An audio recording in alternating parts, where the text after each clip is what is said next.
Fluoride is this sacred cow, not to be touched. It's like mom's apple pie and all American good and safe, and you don't question fluoride.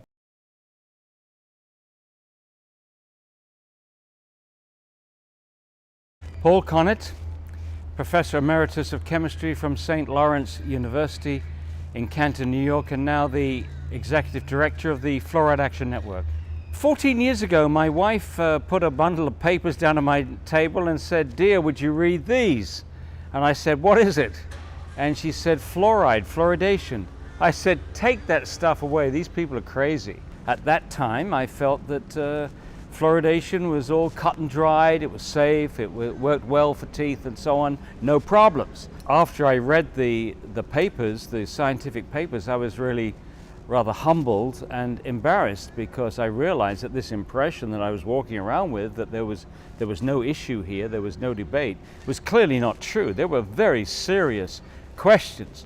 One of the issues that concerned me greatly was how low the level of fluoride is in mother's milk. It's actually as low as 0.004 parts per million, which means that a bottle-fed baby in a fluoridated community where the parents make up the formula with fluoridated tap water is going to get 250 times more fluoride than a breastfed baby. And I felt then, and I feel now, that nature wouldn't have screwed up on something as fundamental as what a baby needed for healthy growth. And as I read more, I realized that there were some serious health concerns here. And as I read still more, it was clear that there was no difference in tooth decay between fluoridated and non-fluoridated countries. And also, even though most people have been persuaded that everybody is doing it, and you could argue that most people are doing this in the United States, but most people in the world are not doing it. Most countries are not fluoridated. 98% of Europe is not fluoridated. The majority of countries are not fluoridated. In fact, there's only 8 countries in the world that have more than 50% of their water fluoridated. So the odd men out are the people that fluoridate. If you get chance to talk to an audience with an open mind, an audience that's prepared to listen, it doesn't take very long to persuade them that this is a very silly practice. It's bad. It's a bad medical practice. When you think about it, once you put it in the water, you can't control the dose. Once you put it in the water, you can't control who gets it, which means the very young, the very old, the very sick, the people with impaired kidney function, the people with poor diet. And also, there is no individual supervision. There's no doctor checking to see if there's any side effects. And if you believe in fluoridation, that you believe that there's this single drug in the world that has no side effects. It would be absolutely remarkable if fluoride had no side effects. And the only way they're able to maintain this very unlikely position is that they're not doing comprehensive health studies in the United States to see if communities that are fluoridated are experiencing greater health problems. Are they experiencing arthritis? That's important because there is an increase in arthritis in the United States, and we know that the first symptoms of fluoride's damage to the bone is just like arthritis, pains in the joints, in the bones themselves. Another thing that's associated with fluoride is lowered thyroid function. Again, we have a huge epidemic of hypo-underactive thyroid gland in the United States, with symptoms like lethargy, chronic fatigue, depression, obesity, and so on. All of these things are all around us, but nobody is checking to see if there's any relationship between people drinking fluoridated water their whole lives. By the way, that's another reason why fluoridation is so preposterous. You are giving a drug to people for them to drink every day of their lives for the rest of their lives. I mean, it is, quite frankly, it's one layer of preposterousness on top of another. And to top it all, to make it a very clear case of bad medicine, you're not giving people informed consent. You're allowing a whole community to do to everyone what an individual doctor can do to no one. An individual doctor cannot force a patient to take medicine. They are required to tell them the benefits and the downside, the side effects. And once the patient has heard these, then they are supposed to make up their own mind. We haven't given our consent to this. To me, it's the height of arrogance. We are meant to believe that just because they put on a white coat and tell you that they're the experts, that we have to take this medicine. It's absolute nonsense. And the other thing which is preposterous about this is a dentist has skills on teeth. We go to dentists for them to drill and polish and do other things with our teeth. Those dentists are not trained. They're not specialists in the brain, in the bone, in the thyroid gland, in the lung, in the kidney, into hypersensitivity, into margin of safety analysis, into risk assessment, in toxicology. They don't have any of the skills which will enable them to go to the public and say it is safe. They haven't done the reading, they don't have the skills. It's as I say, it's the height of arrogance. The Centers for Disease Control and Prevention only has one division involved with the fluoridation issue, and this is the Oral Health Division, about 30 staff. If you look at their qualifications, they're nearly all dentally trained, and their function is to promote fluoridation. It's been the policy of the US Public Health Service to endorse fluoridation and promote fluoridation since 1950. And all they're doing is to promote it. And they do it very aggressively. They send their personnel to state legislatures and support mandatory fluoridation. So they're very aggressive and enthusiastic about this practice, and they promote it. And therefore they have a huge conflict of interest when it comes to a question of whether this practice that they have promoted for 60 years, whether they have a conflict of interest when they tell you that the process is effective and safe. This is what is very peculiar, because as the evidence of effectiveness gets weaker and weaker, as they admit now that the mechanism, they got the mechanism wrong for over 50 years. For over 50 years they thought that the baby had to swallow the fluoride and the fluoride would be incorporated in the growing enamel. So when the teeth erupted through the gums, they would be harder and more protected against acid attack. They now say no, that doesn't work that way. It works topically, it works from the outside of the tooth. So they've changed the mechanism. Well, as this evidence for lack of benefit and the evidence of harm gets stronger, they seem to want to fluoridate more. They seem to, right now, they want to introduce mandatory fluoridation in Oregon, in Pennsylvania. They've talked about Massachusetts. They've just got it through Louisiana. They've just got it through Nebraska, mandatory fluoridation. In Australia, they've just got mandatory fluoridation through in Queensland. In Victoria, they're forcing it on communities without even giving them a chance to vote on it. And it's puzzling why they continue to promote this so aggressively. And a lot of people have asked, where's the money in this? Follow the money. Well, it's difficult, which there are many industrial interests that use fluoride. They may be worried about liability. We have sugar interests. They've always wanted to reduce tooth decay without reducing sugar consumption. So for them, fluoride was the magic bullet. We have the pharmaceutical industry and others using fluoride in dental products. They may be worried about liabilities. The American Dental Association may be worried also about liabilities because they've endorsed these fluoridated products, and if it's shown that fluoridated water causes problems, then all these other products are also liable. But I think the real issue here is loss of credibility. I think the US Public Health Service and all its minions, the NIH, the Department of Health and Human Services, the CDC, and so on, have all promoted fluoridation so aggressively, so enthusiastically. Every Surgeon General has endorsed fluoridation since 1950.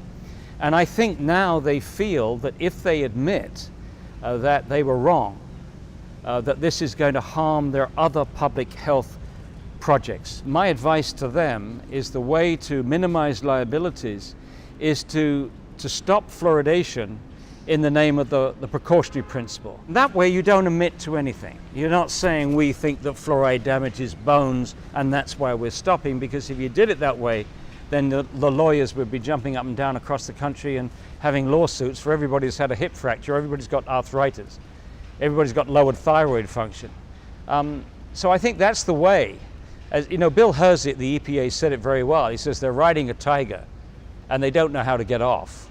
They've told everybody for years that it's safe and effective, and it's neither, but they don't know how to admit up to that. But as I say, I think careful application of the precautionary principle would get them out of a tight corner.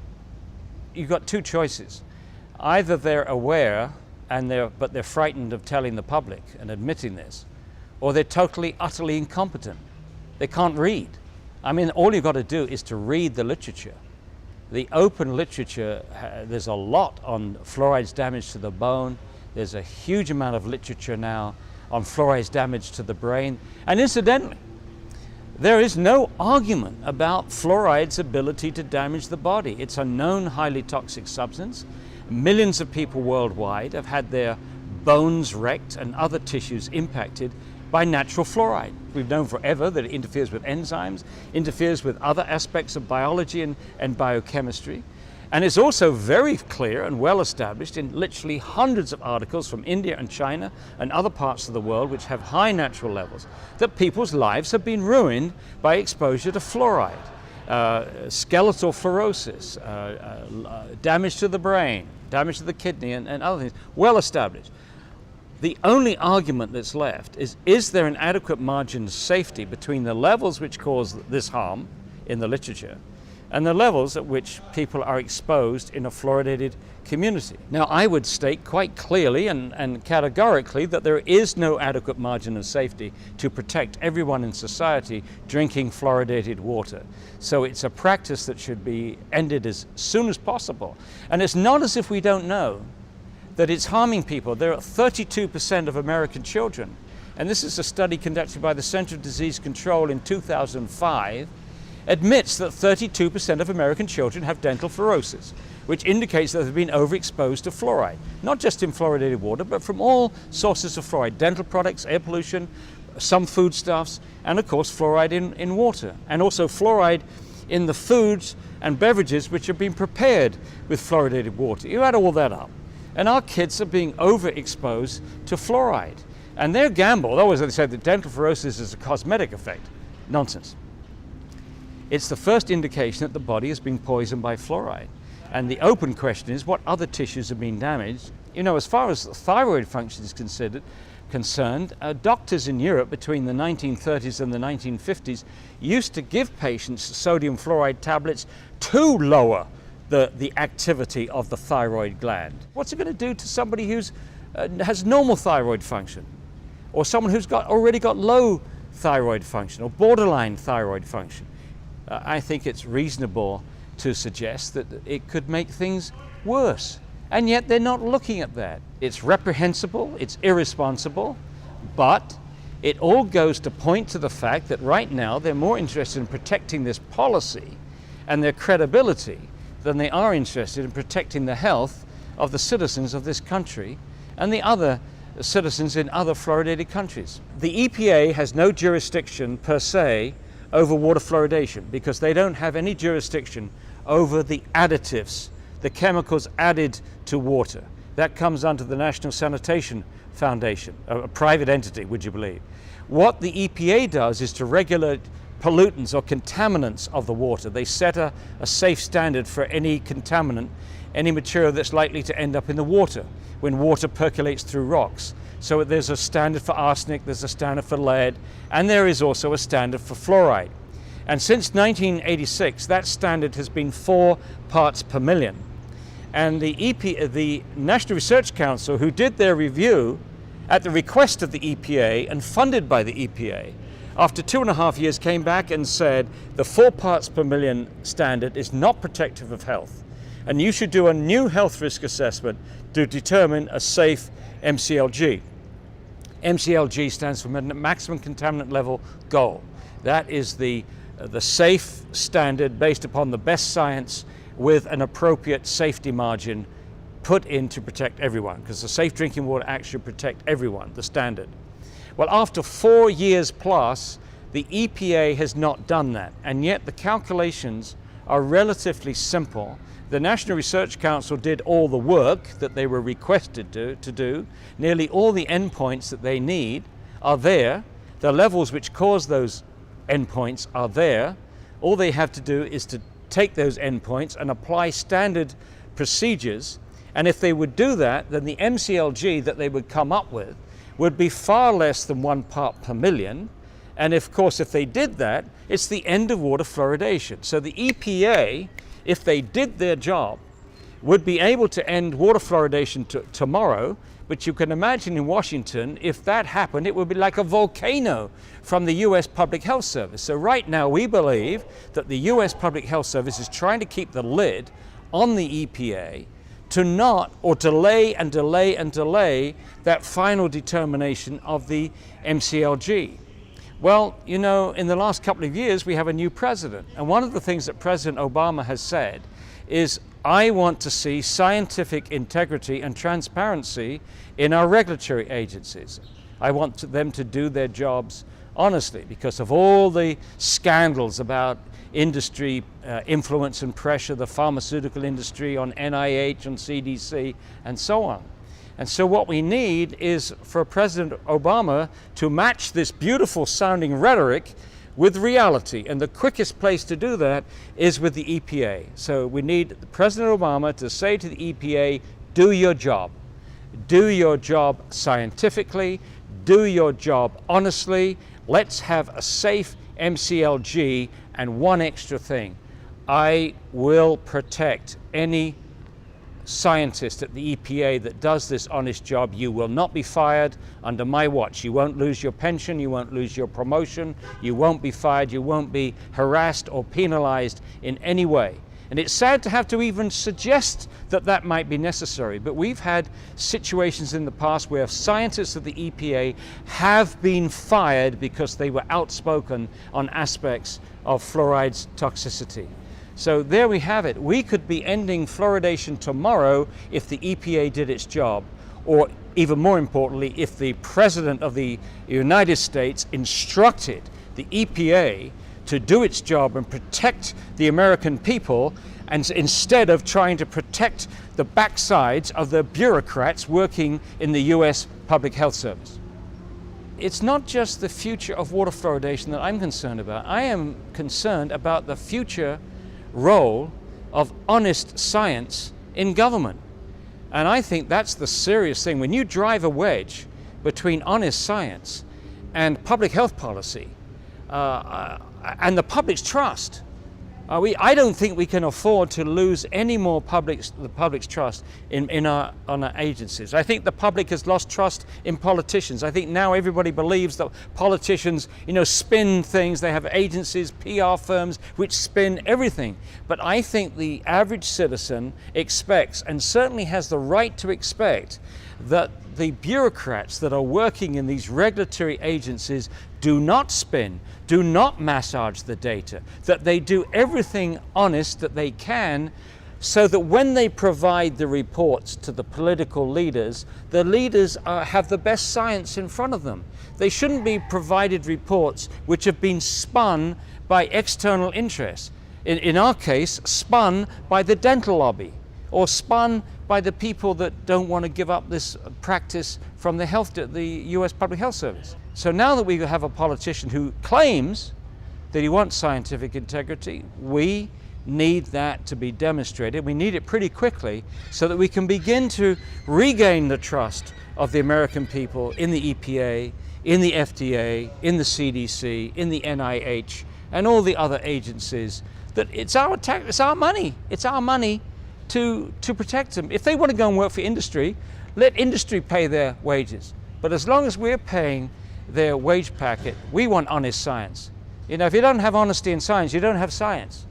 And if you don't have science, you really don't have a credible public health policy. The Canadian Dental Association is on record as recommending that patients do not use supplements for fluoride for babies.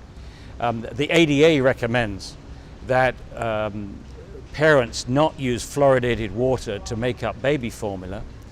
They haven't made much of an effort to get that information to the public. But it's very clear that they have conceded that the major benefit of fluoride is topical, not systemic.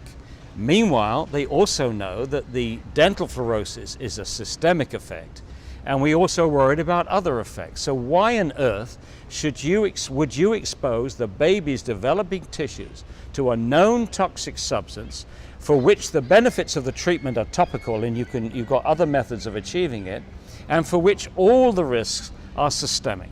It simply does not make sense. And if a doctor recommends that, then they should be told very politely, you should go and read the literature.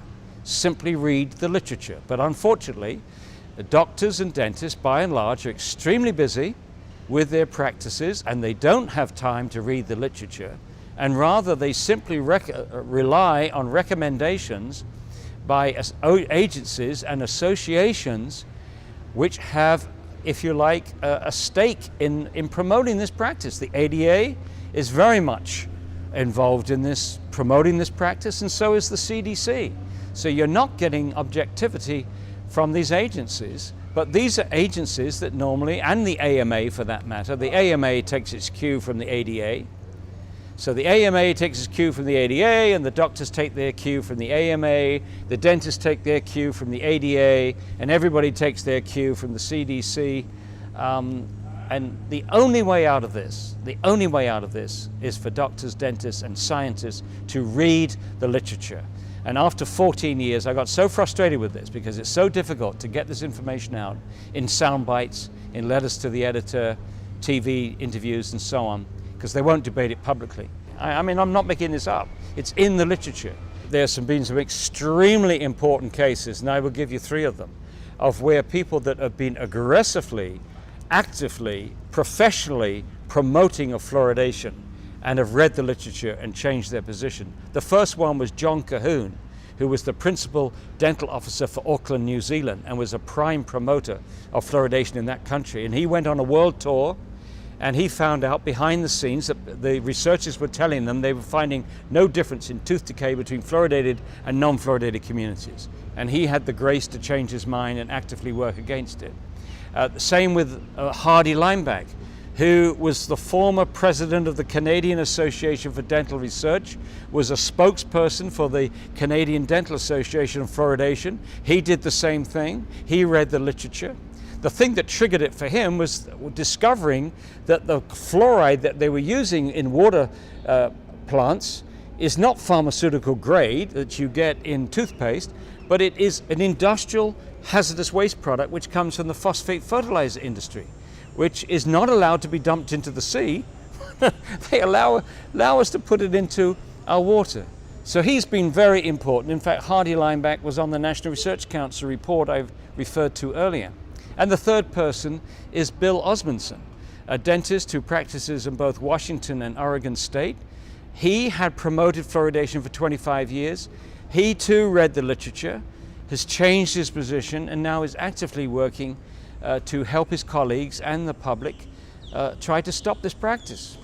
The people that promote fluoridation have had a very simple strategy for over 60 years. Their strategy is to keep scientists, dentists, and doctors away from the primary literature, away from the scientific literature. And they do that in 2 ways. One is they claim authority for themselves. They put on those white coats, and they use endorsements. This agency endorses fluoridation. They give you about 100 agencies that endorse fluoridation. And so we're meant to believe that the overwhelming number of scientists and dentists and doctors, they all endorse fluoridation. So authority, they say, is on their side. But they don't back this up with solid science. And then they also buttress this with reviews. They get their dummy panels, self-selected panels, selected to produce rubber stamp reviews to demonstrate that fluoridations are safe and effective. But the one that got away was the National Research Council. This was the first one where we had a truly balanced panel, and they came back with serious questions which could eventually overthrow fluoridations. But one half of it is that we are the authority, we have the endorsements. And the other part of their strategy to keep people away is to ridicule the opponents. We are supposed to be junk scientists. We get our information from the internet. We are emotional. We are anything but scientific. Which side is presenting the more solid scientific case, and which side is prepared to go public and defend that case in public and prepared to debate that case in open public debate? And you'll find the answer to those questions. It's the opponents of fluoridation that will go public. It's the opponents of fluoridation who make the science transparent and give all the references, and the opponents who will debate the issue in public. And it's the proponents who will not make the scientific studies available, will not support the studies that haven't been done, make sure that they do get done, who won't go on a public platform and debate this issue with us. In February of 2003, the US EPA invited me to debate the issue in Washington at their annual science fair, which goes on for a week. They always have one controversial issue which is debated. And right away I said, yes, I'll debate anybody.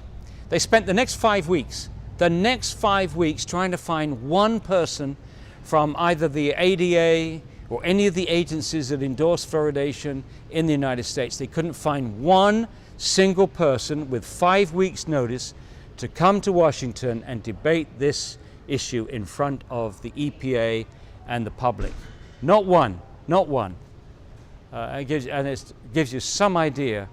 The irony, isn't it? I mean, one of the things that they have to do is to come to the public with enormous confidence. I mean, when you're promoting public health, you cannot show any deviation from total confidence. You can't come out it half-hearted. But there's such a gross juxtaposition of this enormous confidence when in a solo platform they promote fluoridation with enormous enthusiasm, and the lack of confidence when it comes to defending their position against someone like myself, and I'm not the only one, on a public platform. I don't think the ethics is complicated. I think the notion of using the public water supply to deliver medication is so preposterous, and denying informed consent to everyone that's not difficult. I think everybody can realize quickly. Ask any pharmacist. Would you ever deliver medication where you couldn't control the dose? No. Would you ever deliver medication and give it to everybody regardless of age, health, or what have you? No. Would you ever give a medication which hasn't been prescribed by a doctor? No. Would you ever give medication that doesn't have a doctor's supervision somewhere to check side effects? No. Would you give medication without the patient's informed consent? No, no, no, no, no. So that, I think, is very straightforward. This is bad medicine, and it's bad ethics. And the AMA is very, very clear about the necessity for getting informed consent when you're giving drugs to people. How many arguments do you need before you say, no, this is not a good idea? We've never done it with anything else. We've never used the public water supply to deliver a vitamin, to deliver heart medicine or aspirin or many other things, statins. There are many other things where maybe some doctors would want everybody to get a small dose of these drugs or vitamins, but they've never ever done it with anything but fluoride. Fluoride got in there early, but it never established a precedent for doing it with anything else. And I think that tells you a lot. To demonstrate that a substance is a nutrient, you have to starve the animal or the human being of that nutrient. You have to remove that nutrient from the diet and then demonstrate that some disease happens because the animal's not getting enough of this thing. If you can't demonstrate that, then you're not dealing with an essential nutrient. Fluoride is not needed for any tissue in the body. Instead of this being one of the top 10 public health achievements of the 20th century, what it actually is, one of the top 10 public health frauds of the 20th century. And I don't use those words lightly. Let me say it again. Fluoridation is one of the 20th century's top public health frauds. This story could have been written by Kafka or Lewis Carroll or Hans Christian Andersen. The emperor has no clothes, remember? I know we're right, and I'm not prepared to keep quiet when I see an injustice here. And I've also been very inspired by the people that have come before me and the people at the grassroots level that are actively working days and days of their lives, unpaid and often insulted, often digging deep into their own monies. There's a lot of good people working on this, and we're all pretty determined to have justice done and seen to be done. And the last thing that we're prepared to do is to lose this by default. If you want to win this argument with us, then do it in open debate. Do it by answering our scientific questions with scientific answers, with all the references attached. Under those circumstances, if those arguments are stronger than ours and we've been based on wrong science, if we've made mistakes and we're wrong, then I'd be glad to admit it. But we're not going to accept this by default. We're not going to genuflect before pompous names, or names, these big names, or just because they wear a white coat and say they're the president of this or the president of that or the archbishop of this church or what have you. That's not the way science is done. That was the way science was done in Galileo's time, when the Pope told Galileo, get down on your knees and tell me you don't see sunspots when you look through a telescope.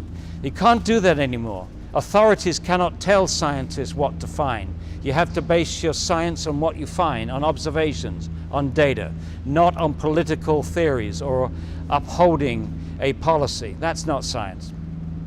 It doesn't make sense to drink it, to put it inside your body if it works topically. If it works topically, then brush your teeth with toothpaste, fluoridated toothpaste. But don't drink it. Don't expose every tissue in the body, and for that matter, don't expose people that don't want it. It makes as much sense to put fluoride into people's drinking water as it would to swallow sun lotion. You would be laughed out of court if you suggested that. And in the same token, people that suggest putting this known toxic substance that works topically, if at all, into the drinking water, which is inviting systemic exposure to every tissue in the body, that also should be laughed out of court. As I said before, the emperor has no clothes. Our right to choose is being violated. No one's asking us if we want this stuff in our water. They're just dumping it in. And the last time, I checked, when it comes to medicine, you cannot forcibly medicate me. That has to be something I decide. I have a responsibility as a resident in my city to say, you know what, you're infringing on our rights when it comes to our ability to choose. Communities of color, and whether it be Black and Latino, are more likely to live in areas where they are fluoridated. And also because of all of the different health problems that Blacks and Latinos have already, regardless of the fluoride, it gets, their health conditions get exacerbated. We're hoping that what will take place is that some of the social workers in the community and those who work with especially teen mothers will make sure that each mother learns and knows that when it comes to your drinking water, it's fluoridated. So that means that you shouldn't allow your child to drink this water. But the problem is these are low-income mothers, and the question becomes, where do they get their unfluoridated or fluoride-free source of water? And it's a very good question, because financially, is it even possible for them? People who hear about this are totally surprised, because they've been raised to believe that fluoride, period, is good for you. It's going to turn out to be the next radium scandal or the next tobacco scandal. And once this hits the fan, I think people are going to be totally demoralized. And I think that's the concern that the EPA, the CDC, and the ADA have, that all of these people who have been trusting them for so many years are just going to just give up with all the trust and regulate the crap out of all of the regulators. And it's sad, because that's where we are nationwide. We're regulating the regulators now. That's how bad it's gotten. There are a lot of things that have been touted as benefiting the neediest people, and we found later that it had nothing to do with the neediest people. It just had something to do with profiteering off of someone's weakness or someone's unfortunate position in life. And that's what I think this whole thing with fluoridation is about. It's about manipulating people's heartstrings. If they are really concerned about poor children not getting the dental care that they need and they need access to fluoride, then just give, donate some money to the city so they can buy tons of toothpaste, and I'm sure we'll be able to pass it all around, So, this has nothing to do with the needy children in city areas. When I was in dental school, of course, I was taught how wonderful it is. Oh, it's great, it's good. It prevents cavities. Community water fluoridation is the cheapest, most cost-effective way of preventing tooth decay. And I just bought that because what do I know? I'm just a dental student. I expect my professors and teachers to know more than I do. And so I just accepted it. And then I started looking at the chemistry of it and researching more about fluoride. And then it became clear that we've been manipulated. And then the book, if you're familiar with the Fluoride Deception by Christopher Bryson, that's when I became aware of the history behind the fluoridation of water in this country. What we've been told wasn't true. And then again, you start looking at the studies and thinking about it. The systemic effect of fluoride on your teeth, it just doesn't happen. So when I started, again, putting all of it together and looking at it, it was really clear that we had been misinformed.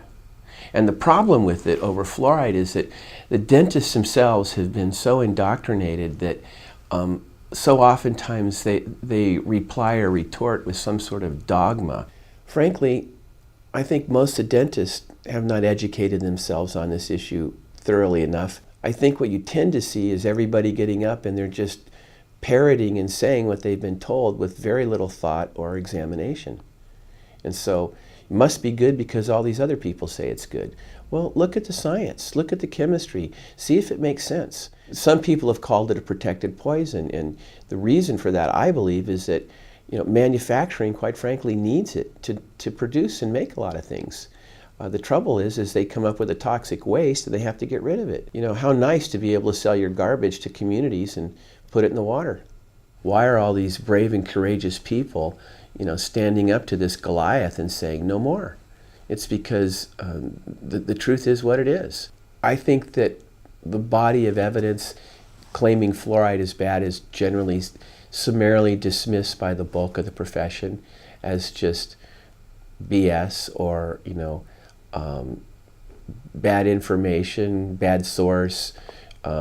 No point in looking at that. We already know the truth, dogma, dogma, dogma. My belief is if the dentists themselves really started looking at the information independently, they might be a little unhappy with organized dentistry. At one time I thought that I could bring this problem up through the system, at least get my colleagues to look at it, and I got shut down, and so that told me that, supposedly there's a way, it seems to me there should be a way for a member to bring up something that's not working, and the group of us should sit down and examine it. But that just doesn't happen. So I think the only way things are going to change is if pressure comes from outside the profession, by citizens and other organizations, other dentists who know the truth. It's really sad that we can't clean it up ourselves, but again, I think that's because if all of this were to change, it's going to influence the income stream for a lot of people. That puts a lot of pressure on continuing to do things the way we do them. So, yeah, there's a lot of pressure there. The substance they want to put in, or typically put in, hydrofluorosilicic acid, has lead and arsenic in it too. So you're going to add more lead to the water that's there. And in addition, the chemistry of fluoride is such that it pulls lead out of the pipes. So here you have a situation where fluoride's pulling more lead out of the pipes, so it's releasing lead to the community. Well, in this community, I think I'm the only dentist that's anti-fluoride. I'm the only one who's willing to be vocal about it. There may be others that secretly believe that, but they're not willing to come out of the closet. So I'd say it's very much a minority. I've had discussions with my classmates at times from dental school, and at first there was general disbelief that it could even be true, but now at least one of my classmates is willing to acknowledge that, gee, maybe what you have to share could be right, because I've examined health and nutrition with Dr. McDougall, and he says the same thing about nutrition and physicians. So maybe you are right, but I think that you take a position like I do, and it puts you at a lot of risk. And I don't think most dentists are willing to do that. I don't even want to be in that position. The problem is that I've been raised also to do the right thing, and a belief that that most people want to do the right thing. I find this appalling that we're in the position we are. It's just unbelievable. Well, you're killing a sacred cow. I mean, fluoride's good. Fluoride's good. You know, fluoride's good. And for you to say otherwise, are you crazy? Fluoride's good. You know, it's dogma, dogma, dogma. I mean, how can you think otherwise? We've been taught it's good. You know, you're just one of those quacks, those crackpots. Matter of fact, my cousin gave me some anti-fluoride literature to me, a few years before I went to this conference, and he said, listen, I don't know anything about this. I've got people that are telling me fluoride's not good, and you say it's good. Read this stuff. So he handed me this stuff. I read it, and I said, this is garbage. It's good. Fluoride's good. I mean, I used to believe that too, until I got to look at the science. And you look at the science, and it's indisputable. It's bad. And you know, it's maybe a minority position, but it's the truth. You know, fluoride is bad. It's not a topic that most dentists sit around and talk about anyway. It only comes up at, you know, city council meeting type things. And I know, you know, it was really hard the other night at the city council meeting, because I gotta tell you, several of the dentists that got up there are acquaintances and old friends of mine, and I'm sure that they find it very discouraging for an old friend, former board member, to get up there and shame them on what they're doing. I hate to be in that position. I mean, there are other people that have reversed their positions too, because they have the wherewithal and the guts to examine the literature and say, you know, maybe we're wrong about this. Maybe this is true. And when you start to see the studies and you do the work, you go, whoa, this is wrong. But then, you know, most dentists are just not doing that. It just isn't happening. When I first came to Santa Cruz, I was definitely pro-fluoride, and I was amazed that the patients here didn't want fluoride. I could not believe that. What do you mean you don't want fluoride? It's good stuff. And so I met resistance from patients right away, which began to sort of tweak me. When I worked in Los Angeles, you know, you tell somebody you need fluoride, you need this, you need that. Okay, doctor, thank you very much. Not here. This community questions authority. And I think that's what it takes. I was very surprised that patients didn't want it. I couldn't believe it. You mean you don't want fluoride? Wow.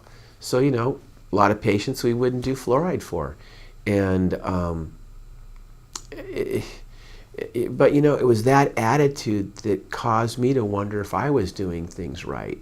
And you know, as you start looking at it, the patients themselves oftentimes bring the education to the dentist, and they have to be brave and willing enough to do that, because the dentists are certainly not going to get the education through their own professional organizations. So I think if patients persist in bringing this up over and over and over, perhaps we'll reach critical mass and get what we need to have happen. I know that we're really harming people, and I also know that my colleagues are very well intentioned, and then they've been misled. And it's like having, you know, the lone voice in the forest. And you know, I don't question, you know, I don't question that what I'm doing is right or wrong. I know what, you know, I know that what we're doing is right, that this is a bad thing. And it's just, it's beyond me that intelligent people wouldn't sit down and really take a thoughtful look at this That's what I have trouble with. People who do what I do, they're looking for the truth, and it's about the truth. I mean, this is insane. This is craziness. It really is. Putting this chemical in the water. I mean, even if we could accept it worked, why do we have to put everybody else at risk? When you go and you look at the history about this information's been known for 60, 70 years. It's been repressed, and good people have lost their jobs and their careers just by doing the right thing. This fluoride controversy has been going on from the get-go. And people were voicing the same concerns 50 years ago that they're bringing up today. This isn't new. And the same old. It's just that the people who want to push this through have just gotten more clever at shoving things through on a legislative basis, and continue to provide more disinformation. Have I ever debated anybody who was pro-fluoride? No. You know why? They refuse to show up. That's how they deal with it. They don't show up. They can't debate it. You're not ever going to get anybody in the same room with David Kennedy to debate fluoride. I'll tell you that right now. He's a walking encyclopedia, and he knows his stuff and won't be intimidated. But no, they don't show up. We've invited them time and time again to be on the radio or have a forum. No one shows up. I got involved in fluoridation because as an instructor and a professor and a teaching master in the water treatment training business, I had a student come to me and say, "You didn't have the right information. You should take a look at some of the new information." I was just flabbergasted, and I wondered how many people in the water treatment industry knew how they had been hoodwinked. So when I started to speak to operators in the last 7 years, I started to tell them about these hazards and the problems with their systems. And this was echoed in stories told back to me by the operators. And a lot of operators came to me clandestinely and said, I also have observed health effects because I've been handling the concentrated form of these chemicals. I have problems with arthritis-like symptoms. I can't work in fluoride rooms because when I do, there's a sensitization and I have to be removed. And I felt that treatment plant operators as a whole weren't being represented. Nobody was listening to them. So I started to survey them, and I found out that overwhelmingly, once they found out the truth about the hazards of the substance they were dealing with, and the fact that it really doesn't do what it's supposed to do, that is dental decay prevention when ingested, many of them questioned whether or not we should be putting that substance in the water. In fact, emphatically, most of them said, let's get it out. Every time I speak at a public hearing, I'm not seen as some nut job.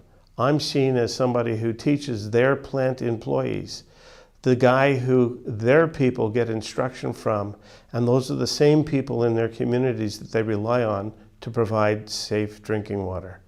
So there's a bit of credibility when I speak, but more importantly, there's awe when they find out the truth of what's going in the drinking water. Hydrofluorosilicic acid, the chemical waste product from the phosphate fertilizer industry. This is a substance that simply goes from a processing plant into a tanker truck and is delivered to a water treatment plant in my community.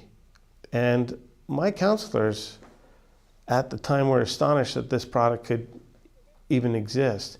And when they asked their own municipal engineers whether this was so, those engineers confirmed the fact, believing that the substance that's going in the water is somehow a pharmaceutical grade or some well-prepared, purified extract is completely false. This stuff comes filled with heavy metals.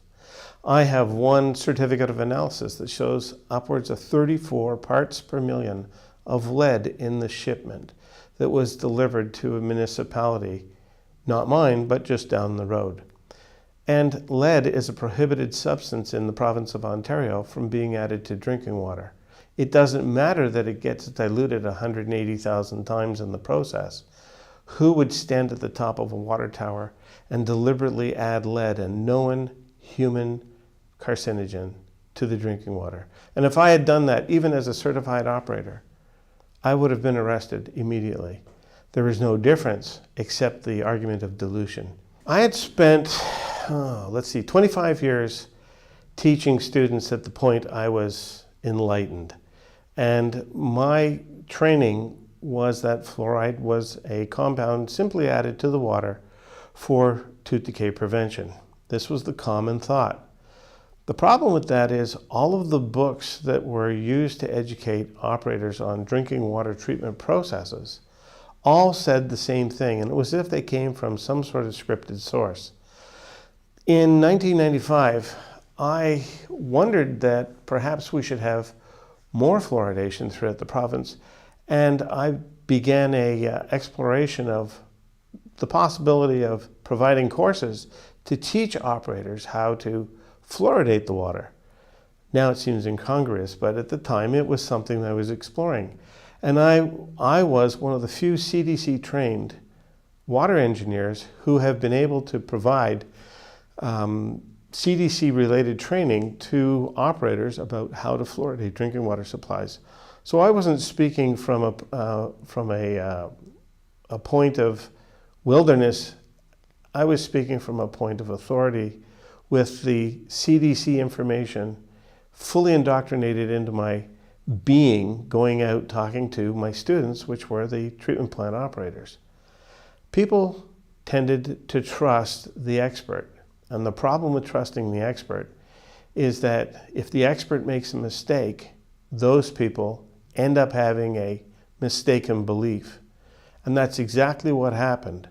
I used my CDC training to advocate for fluoridation, only to find out from one of my students that I was all washed up. And more importantly, that student was graceful enough to tell me that I was full of crap. And better than that, I realized that perhaps I didn't have everything that I should have had in my armory of information to teach, that I had to go back and learn more. And when I did, I found out I was wrong. And there's nothing wrong with being wrong. The greater wrong is not correcting it. And that's what I'm doing now, and that's why I speak out about this. Like everything else, when you find out a truth that's unsettling, I was deeply embarrassed about the crime I had committed, an educational crime I had committed for the previous 20 or so thousand students who had heard that fluoridation was fine. And there's a deep-seated feeling to undo that piece of information in the minds of those individuals. If I could go back in time and extract that chunk of information from their mind and replace it with what I know now, I would feel much better. Fluoridation tends to be a belief system. And in order to have a belief system, you have to have a creed and you have to have faith. And the creed has been established by the simple words of safe and effective. The faith is established by trust us, we're the professionals, we're the doctors, we're the health professionals, we know better. The reality is, once you start to pick away at the basis for the creed, suddenly the faith is eroded. And I suppose my job is to change the creed to the point where the faith's eroded enough that people will abandon the faith, and it'll be one of those faith systems that dissolves away into history.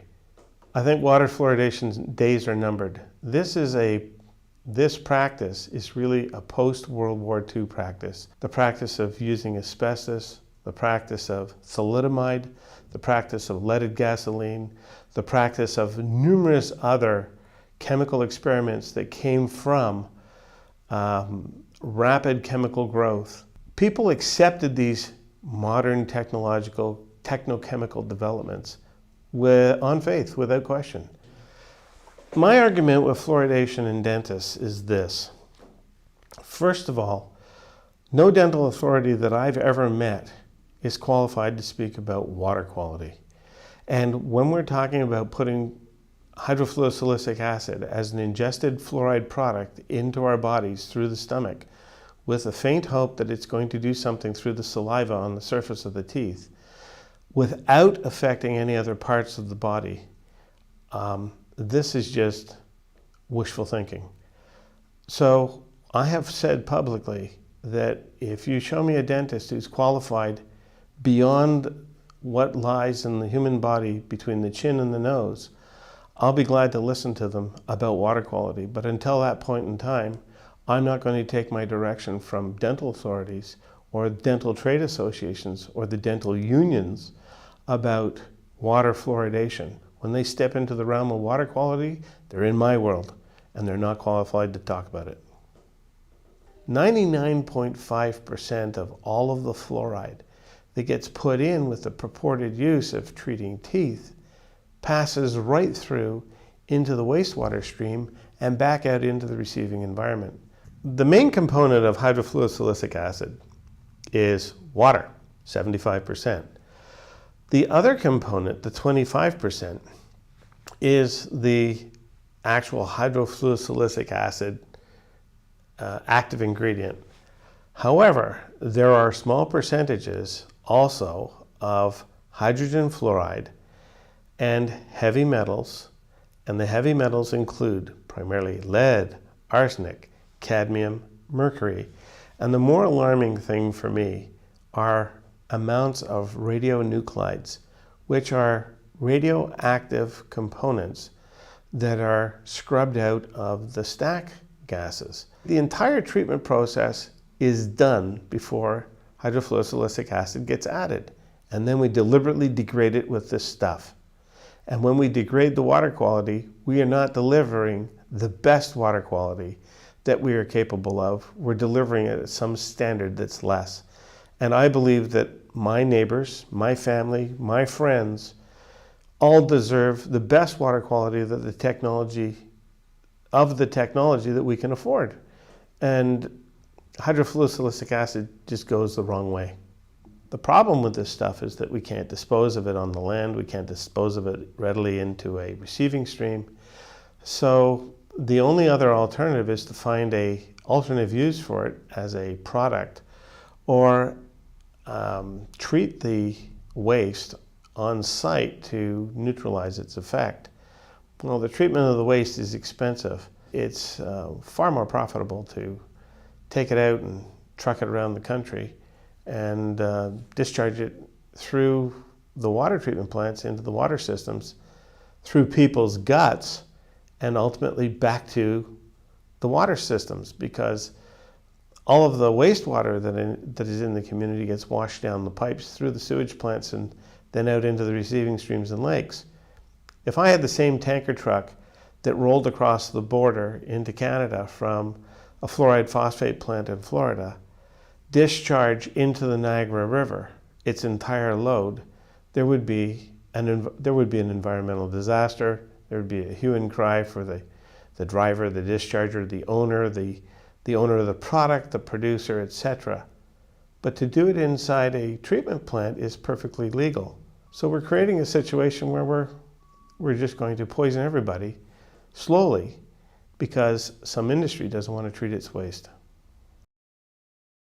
I'm John Martinelli, president of S. Martinelli & Company. When I basically went public with my opposition to the Watsonville's plans to fluoridate the municipal water supply, we received quite a bit of feedback from our consumers. I would say about 90% of the people that we heard from were supportive of our position in opposition to fluoride. But we're also saying, if you have fluoridated water in your product, we're not going to be able to buy it anymore. And they're very, very concerned for all of the health reasons that we should not have fluoride in our product.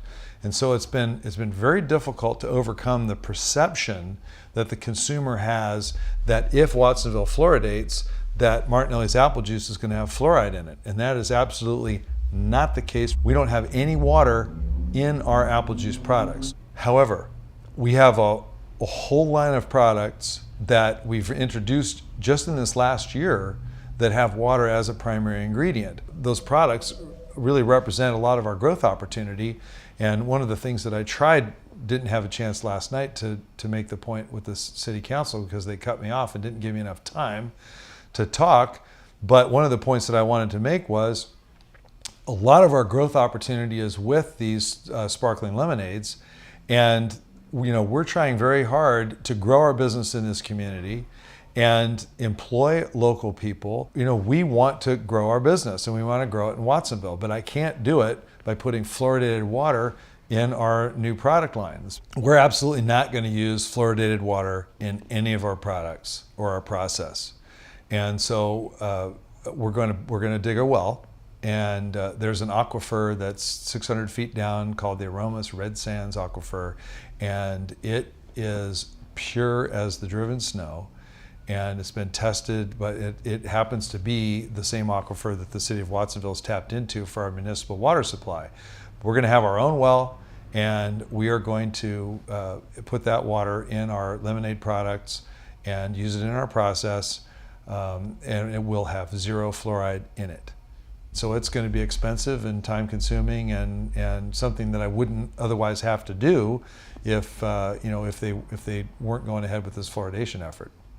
Just as a concerned member of the community, I've had people come up to me after those meetings saying, John, even if you get your own well and you solve your own problem, please don't abandon us because, we need your support and we need help making sure that this doesn't happen just for the people. And I really believe that unfortunately I've been thrust into a role where I've become a spokesman for this. It's not something that I relish. It's not something that I want to do. It's not attention that I want to bring to our company because some people really react negatively. But unfortunately, because I do have the opportunity to stand up and speak about it, I find that I'm kind of obligated and compelled to do it because I believe that fluoridating the municipal water supply is just the wrong thing to do. January 2010, we received notice, and I'm going to say it was less than a week, that the council had a contract and they were ready to sign it at the next council meeting. And we were all stunned because literally years and years had gone by with apparently no action, no activity, and had no idea that Mayor Alejo was pushing this agenda of his along. And so we had to scramble. It's my understanding that the state law, the state mandate that requires that communities fluoridate if they have 10,000 water hookups and funding is offered by another source other than the local community, that law trumps our local ordinance, which was Measure S, was voted on and passed. The will of the people was to not have fluoridated water, and that should be honored. So we are just shocked and appalled that our state government believes that they know more than we do and that they can impose their will and force fluoridation on a community that doesn't want it. My grandfather was the first one in this community to oppose fluoridation back in the 50s. And that's why, during that meeting last night, they kept talking about, oh, we've been doing this for 10 years. Heck no, it's been over 50 years. And my grandfather funded the first campaign, and there was a vote of the people, and the will of the people was to not fluoridate. That happened back then. Then there was another one with Measure S. My dad was a major funder, majorly funded that campaign. And wrote a lot of the documentation, the ads that we ran in the papers and whatnot, and we were successful again at. In fact, that was the third time that the community had voted against fluoridation over that 50-year period. Personally, I've been aware of it as long as I've been on Earth because my family's been fighting fluoridation mostly for moral reasons, not so much as they relate to our business. That's come along more recently because of our new lemonade products where water is an ingredient. We have been fighting fluoridation because we believe it's mass medication and it's immoral for the government to do that. I've been raised with that. I believe it. I've also done my own research and have come to the same conclusions that my father and my grandfather have in their opposition to fluoride. And I agree with them. I think that there's even more evidence now than we had back then to suggest that it's really not worth the risk. I really believe that it's the wrong thing to do, and that our government is overstepping its bounds by forcing this product, this medication, on the community. So many of these public health professionals are obligated to carry that torch, and it's part of their sort of mandate that we're going to support fluoridation, the public policy of fluoridation, and no matter what. And so even though individually, I don't believe they all really think that fluoridation works or that it necessarily doesn't have harmful effects, but they carry that torch because they have to. And it's really unfortunate that they use their position as health professionals, even though they don't have personal knowledge necessarily about the ills of fluoridation. When it comes to water fluoridation, I was completely blindsided. When 2 citizens and 1 counselor came to me in my hometown and asked me to help remove fluoridation from our municipal drinking water, I had no opinion, I had no bias, but I did remember thinking to myself, how tough could this be? I worked on some very difficult social activist issues in the past. I was burnt out. I wasn't looking for any other issues. And I made the mistake of believing water fluoridation would be an easy issue to deal with if we simply talked about the science. What I've come to learn is that of all of the issues I've ever volunteered to work on and committed my time to, water fluoridation is the most difficult, bizarre, Orwellian issue I have ever had to deal with. The pushback to suppress the truth is like nothing I have ever experienced before. One would think when investigating water fluoridation, we would only need to look at science. After all, we're not trying to affix blame. We're not trying to gain something from pointing up a mistake in the past. We're simply trying to make a good decision going forward. If we're talking about a scientific issue and health, and maybe even health benefit, why on earth would we not want to address science square on? Unless, of course, people are afraid the science is going to be too damning and too crushing to policy already in place. Why are we putting the cheapest industrial toxic waste into our drinking water if we really care about the health and well-being of our children and our children's oral health? Is it reasonable to have lead contaminants in hydrofluorosilicic acid? Why would we want to trade off our children's brains for healthy teeth? I mean, let's look at the real issues here. Let's look at the trade-offs that are before us and decide what makes sense. And to me, I think when people see the trade-offs and fully realize what's being used to fluoridate their water, it'll become obvious. We have dental lobby groups that have been bombarding us to say, trust us, we know what we're doing. Well, in our community, they've had 66 years to prove to us they know what they're doing, and they haven't offered up much science, and they haven't provided it when asked. The dentists clearly are not qualified to comment on systemic ingestion of anything. I think we're going to have to go to the experts on systemic ingestion, on toxicology, on the combinatory effects of various chemicals in water, and those experts will have the relevant facts and the relevant truth about those concerns which we're being asked to trade off against possible reduction of dental caries, which has yet to be demonstrated causally or conclusively at this period in time, 6 decades into water fluoridation. What we observe when we present proponents of fluoridation with science that calls into question the efficacy or even the safety of fluoridation is almost an immediate and overt denial that that science has any quality, even without picking it up and reading it. Running from science has nothing to do with finding truth. One has to wonder, why run from something if your science is so solid? Why turn a blind eye when sometimes your science doesn't bear out what you thought it should? It's always interesting to observe when promoters of fluoridation say, we introduced fluoride into the drinking water and dental caries rates went down, and it's because of the fluoride. And then you say, well, what about where fluoride was introduced into the drinking water and dental caries rates didn't go down? In fact, maybe they even went up. Well, there's something wrong with that study because fluoride was in the water. That's not a sound or fair way of assessing science when you throw out data that doesn't bear out the results you're hoping for. It's helpful when considering water fluoridation to also consider the precautionary principle. That principle being, if in doubt, don't do it. If in doubt, leave it out.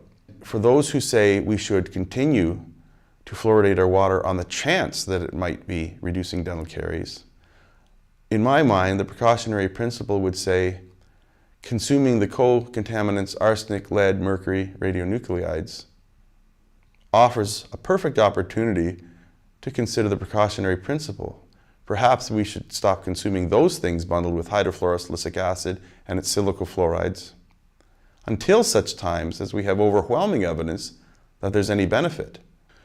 When one reviews the history of water fluoridation, it's quite interesting how the architects of the marketing of water fluoridation conducted themselves. Instead of putting science out front to sell water fluoridation to the public and convince the public that it's warranted, in fact, what happened was a belief system was constructed.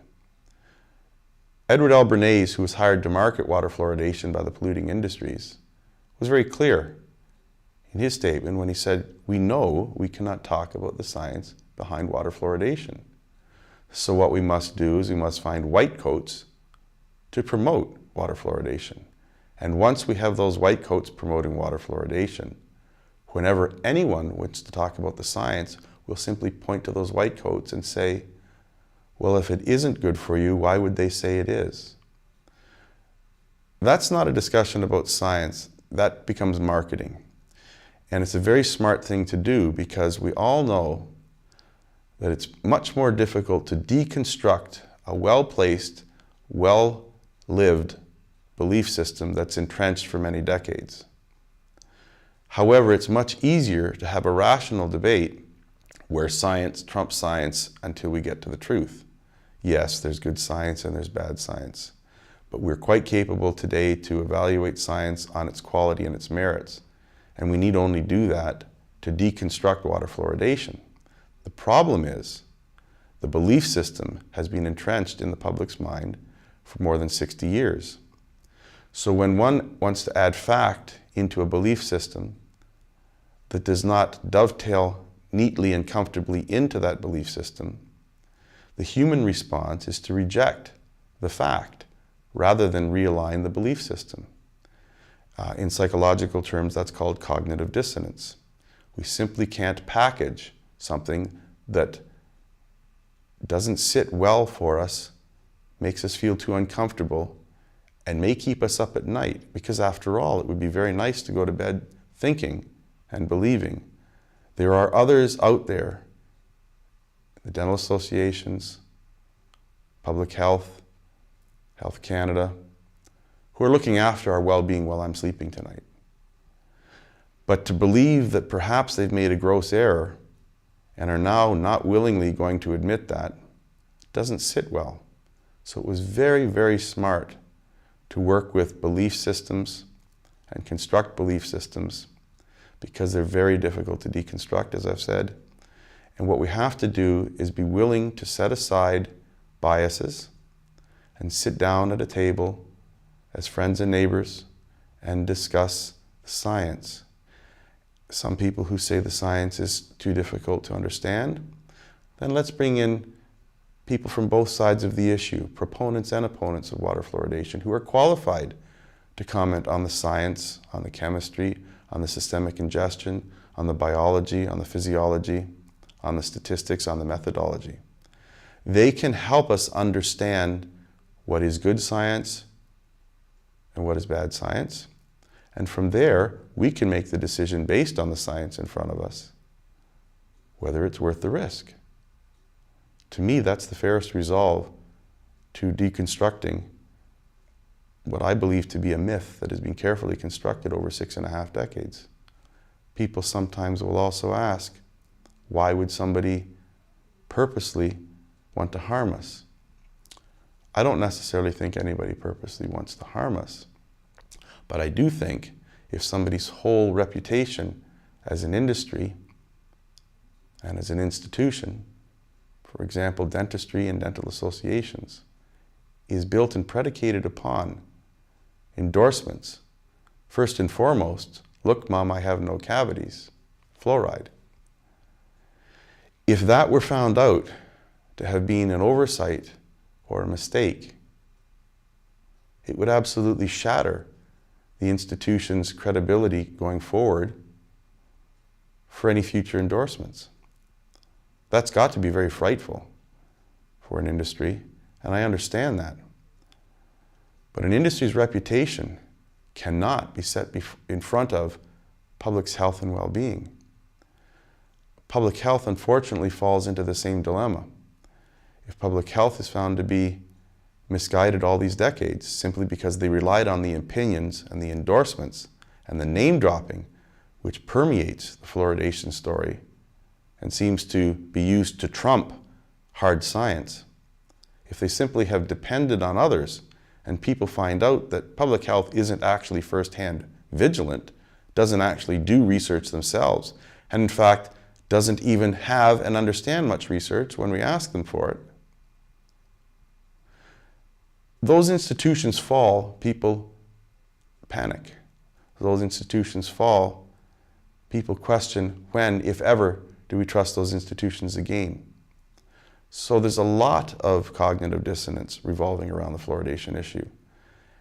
And I don't think people know quite what to do. I think they would like to come clean. I think they would like to have a reprieve, have a meeting of the minds where we can simply say, all right, let's try it and see what happens. Let's turn it off and let's look very closely. After all, if it is, as you say, one of the 10 most successful disease treatments of the 20th century, then it does warrant a few dollars of conscientious research. We've turned it on. We did what you said.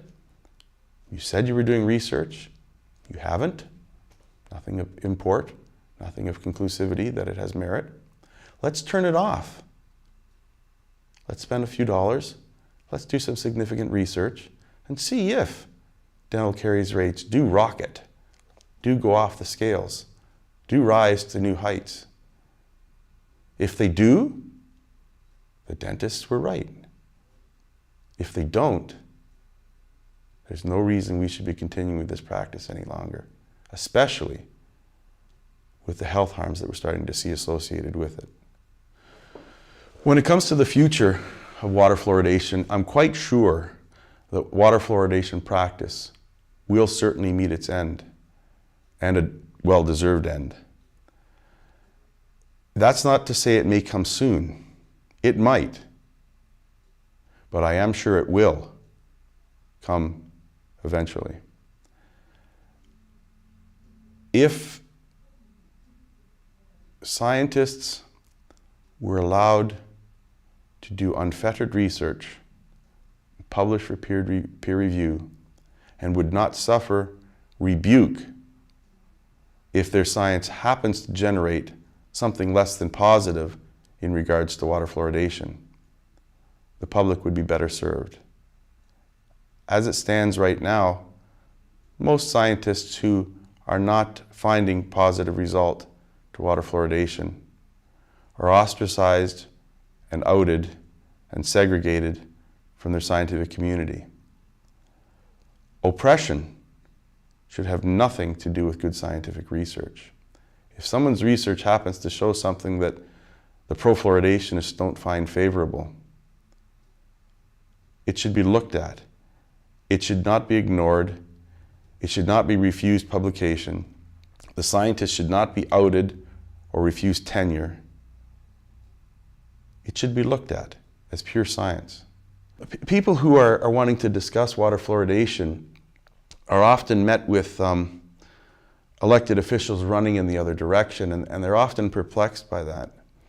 But if you think about it for a moment, by and large, because water fluoridation is born on a belief system rather than science, you have on average about half the population that swings one way and the other half swings another way when it comes to whether we should or shouldn't fluoridate.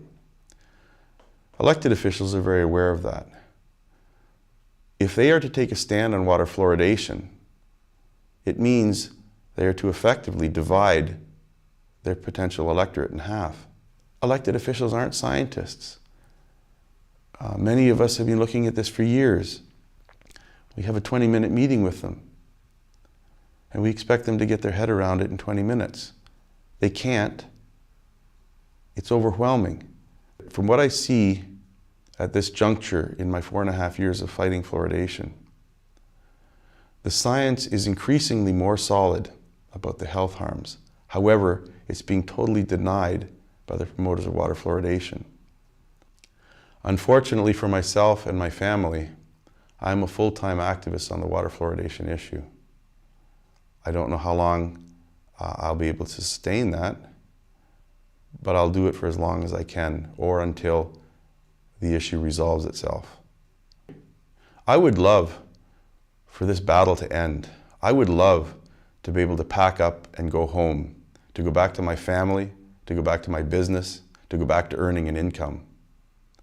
I really hope that day comes soon. But if it does not, I have to persist because it is the right thing to do. I believe this is wrong. I believe it's harming people. I believe people aren't being told the truth. I believe the science is being suppressed. If I were to do nothing to try to change that, I'm no better than the people who are perpetrating that. I've known about fluoride for years and years, but since it was never in my water, I didn't do much about it or think about it much. But they've put it in my water now. Now I'm activated to do something to get it out, this fluoride. It's poison. The newspaper will not publish one word about it where I am. So I've concluded the only thing I can do is one-on-one. So for instance, I always carry a couple of copies of the newly released DVD called Professional Perspectives on Fluoride. I carry a couple of those around in my purse. So I'll be in a restaurant and I'll be, the server's coming and she'll say, "Do you want water?" And I'll say, "Well, is it fluoridated?" And usually they have no idea, what, huh? So then I tell them, "Don't you know anything about fluoride in the water? That it's really bad for you?" "Well, I thought it was good for the teeth." They'll go like that, see? So eventually I get around to asking them if they would mind if I made them a present of this DVD I happen to have here. And they'll take it, and in good humor. So that's one way I do it. Another, I'll meet friends. And one friend I met, "You're not always welcome this way." She says, "Oh, you're on a crusade." And so what could I do? She walked away. So I wrote to her and I said, "Yes, I'm on a crusade. That's how important this is." The other way is I just decided I would go to the top. I've written to the president, I've written to the governors, different governors, I've written to my own governor, I've written to vice presidents and the executive editors. I try to go to the top thinking that it's no use going to anybody lower down. They're only obeying orders. Now it looks to me like even those at the top are only obeying orders because they never reply, or when they do, they always say the same thing. "Well, it's been proven over time that it's very good for children's teeth. It's safe and effective, safe and effective." Same form. So you never get a decent a reply from any executive ever. The most important thing I can do is spend my time. I write letters. That's about the only thing I can do. I'm not a scientist. I can't do any research. I can talk about research, but there's even a limit to that, because since I'm not a scientist, I may misquote, you know, that sort of thing. You get to be a pest, and it can get to you if you take it personally, but I don't care. What I'm trying to do is more important than whether they think I'm a pest. So if I think I've gone that far with them, well, I just leave them alone for a while, you know. But it's important to follow up to see if they actually watched the DVD. Because sometimes they say they have, and if you kind of question them a little bit, you find out they haven't. When you first approach a person about fluoride and they don't know anything about it, what they usually say is, well, it's good for the teeth. They think it's good for the teeth. So then you have to counteract that. And that's when I offer to give them the DVD, where I'll say, you'll find out here that there are all these famous, well-respected scientists around the world who explain why they think it's a bad idea to put it in the water. And that's the way I approach that. I almost never find anybody who says, oh yeah, I know it's really bad. Never, not where I live. So it's always an uphill thing. However, I gave it to my dentist and he listened to it. And what did he do? He called my water department and they hooked him up with one of the engineers. And what did the engineer say? He said, this stuff is poison. Nobody should ever drink it. When he gave me that message, I was real happy.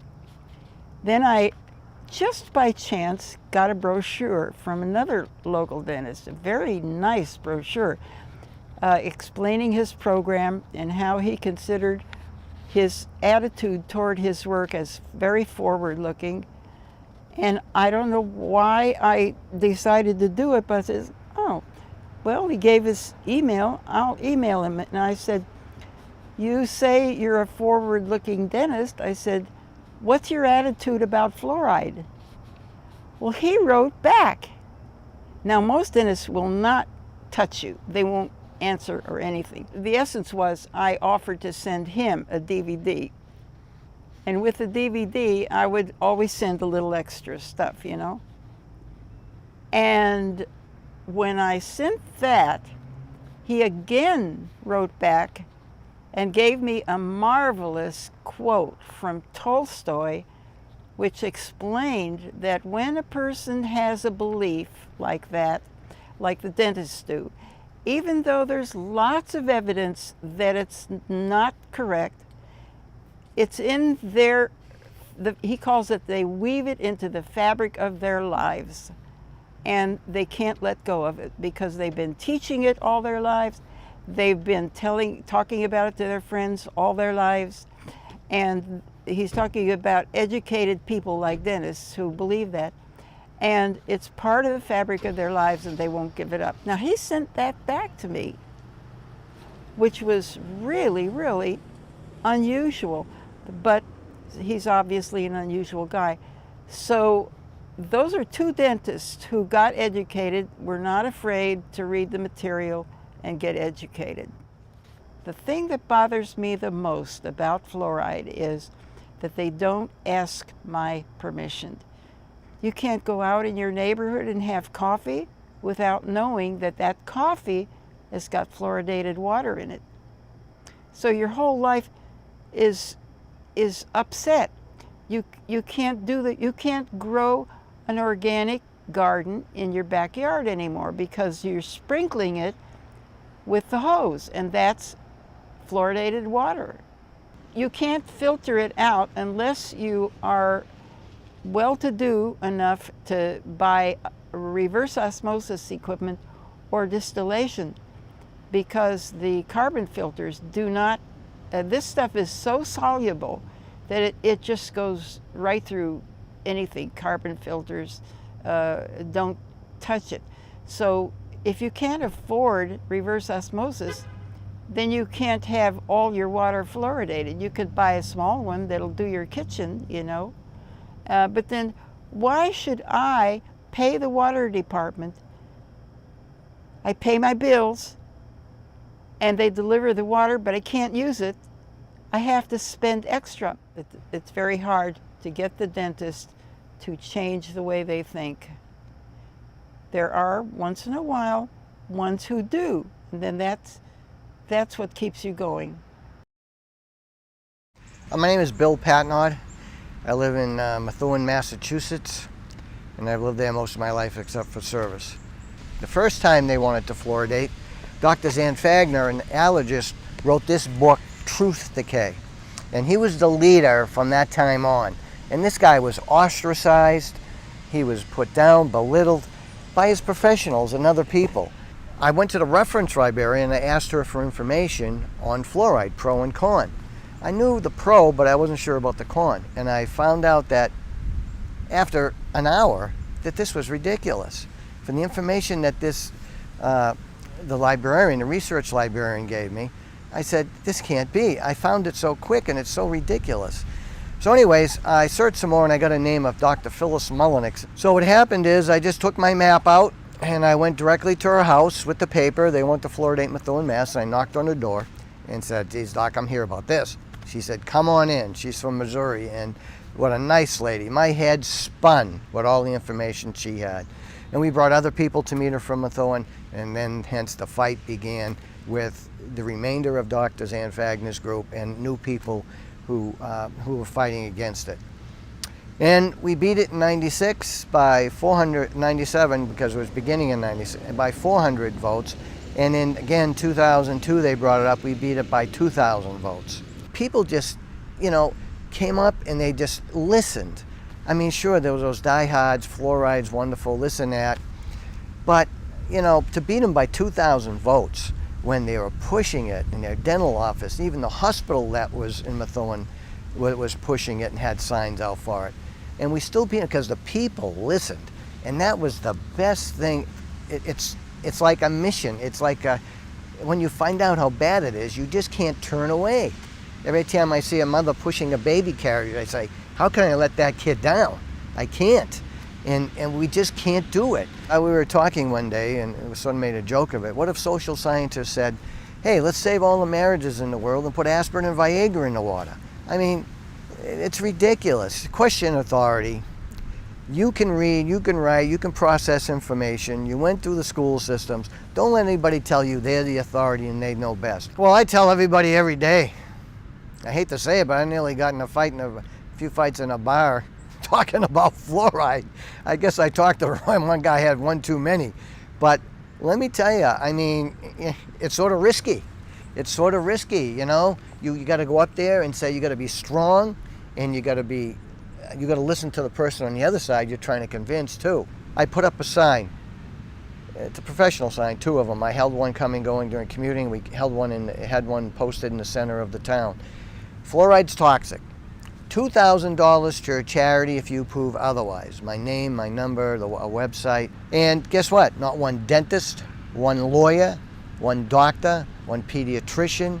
Nobody called except my state senator, and said, Bill, I tried to collect it, I couldn't. I said, Steve, of course not. I think I'm giving away $2,000. I just want to get people's attention. Could have been $1 million. It wouldn't have made a difference. It's toxic. Oh boy, what keeps me going?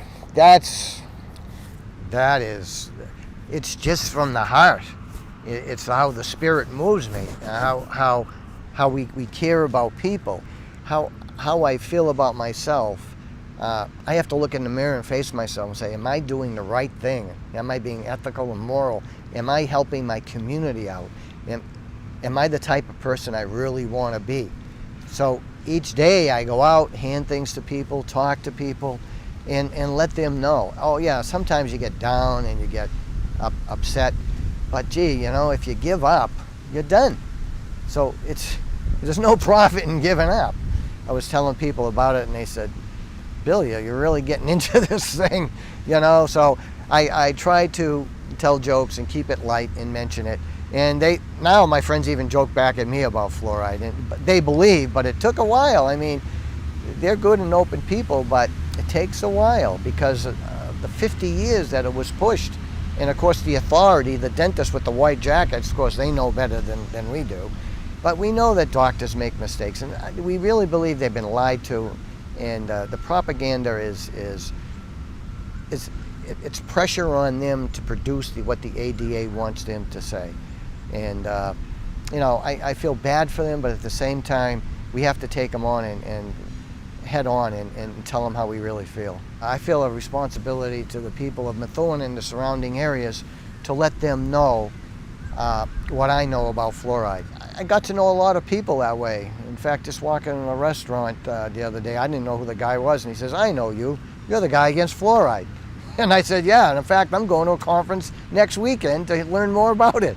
And he was sort of shocked. Even my mechanic, when I dropped my car off before I came here, I said, yeah, Bob, you got to get this ready and, you know, fix everything you can because I'm going up to upstate New York on a fluoride conference. He said, you are? I says, yeah, you still fight? Absolutely. So when people hear that, I think he even gave me a break on my bill. When people hear that you're still out there fighting, they tell other people. And, you know, and they believe you. It's more valid that you're continuing the fight. We have one dentist in Methuen, I know this from talking to mothers passing out flyers, that he recommends not giving their kids fluoride. And that was so good to hear, but he will not come out against it, like, publicly. Well, from what we hear at these meetings and from dentists is that the ADA is really monitoring dentists who fight against this. And they put a lot of pressure on them to change their mind. You know, to save face, you know, I can't say why a professional organization who's supposed to have our health in the best interest wouldn't look into this when even dentists in their own ranks are telling people not to fluoridate. Why wouldn't they take a step back and say, well, let's look at this.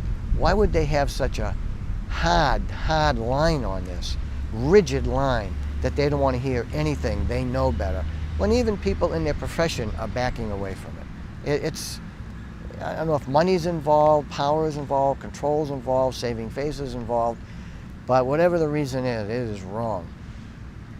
A lot more fighting. A lot more fighting. A lot more money being spent, a lot more confrontations, but I think we are going to win. But the only way we can win is if the people listening to this will take the time to look at the issue, look at the freedom of choice, look at the science, and decide. They have to take control of their life, their children's lives, and do the right thing for them, for their own health and their family's health. Don't just kowtow to professionals and authority.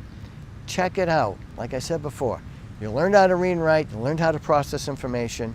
Trust yourself. Trust yourself and challenge these people. Like I told one of my councilmen, I said, you know, you're giving your kids these fluoride pills. These are toxic. Ask your pediatrician. A month or so later, he came back, Bill, I asked my pediatrician about the toxicity of these pills I'm giving my kid. And she said, well, give it to your kid every other day, not every day. I mean, what is going on here? So he said, that's it. My kid's not taking any of that. I mean, it's incredible.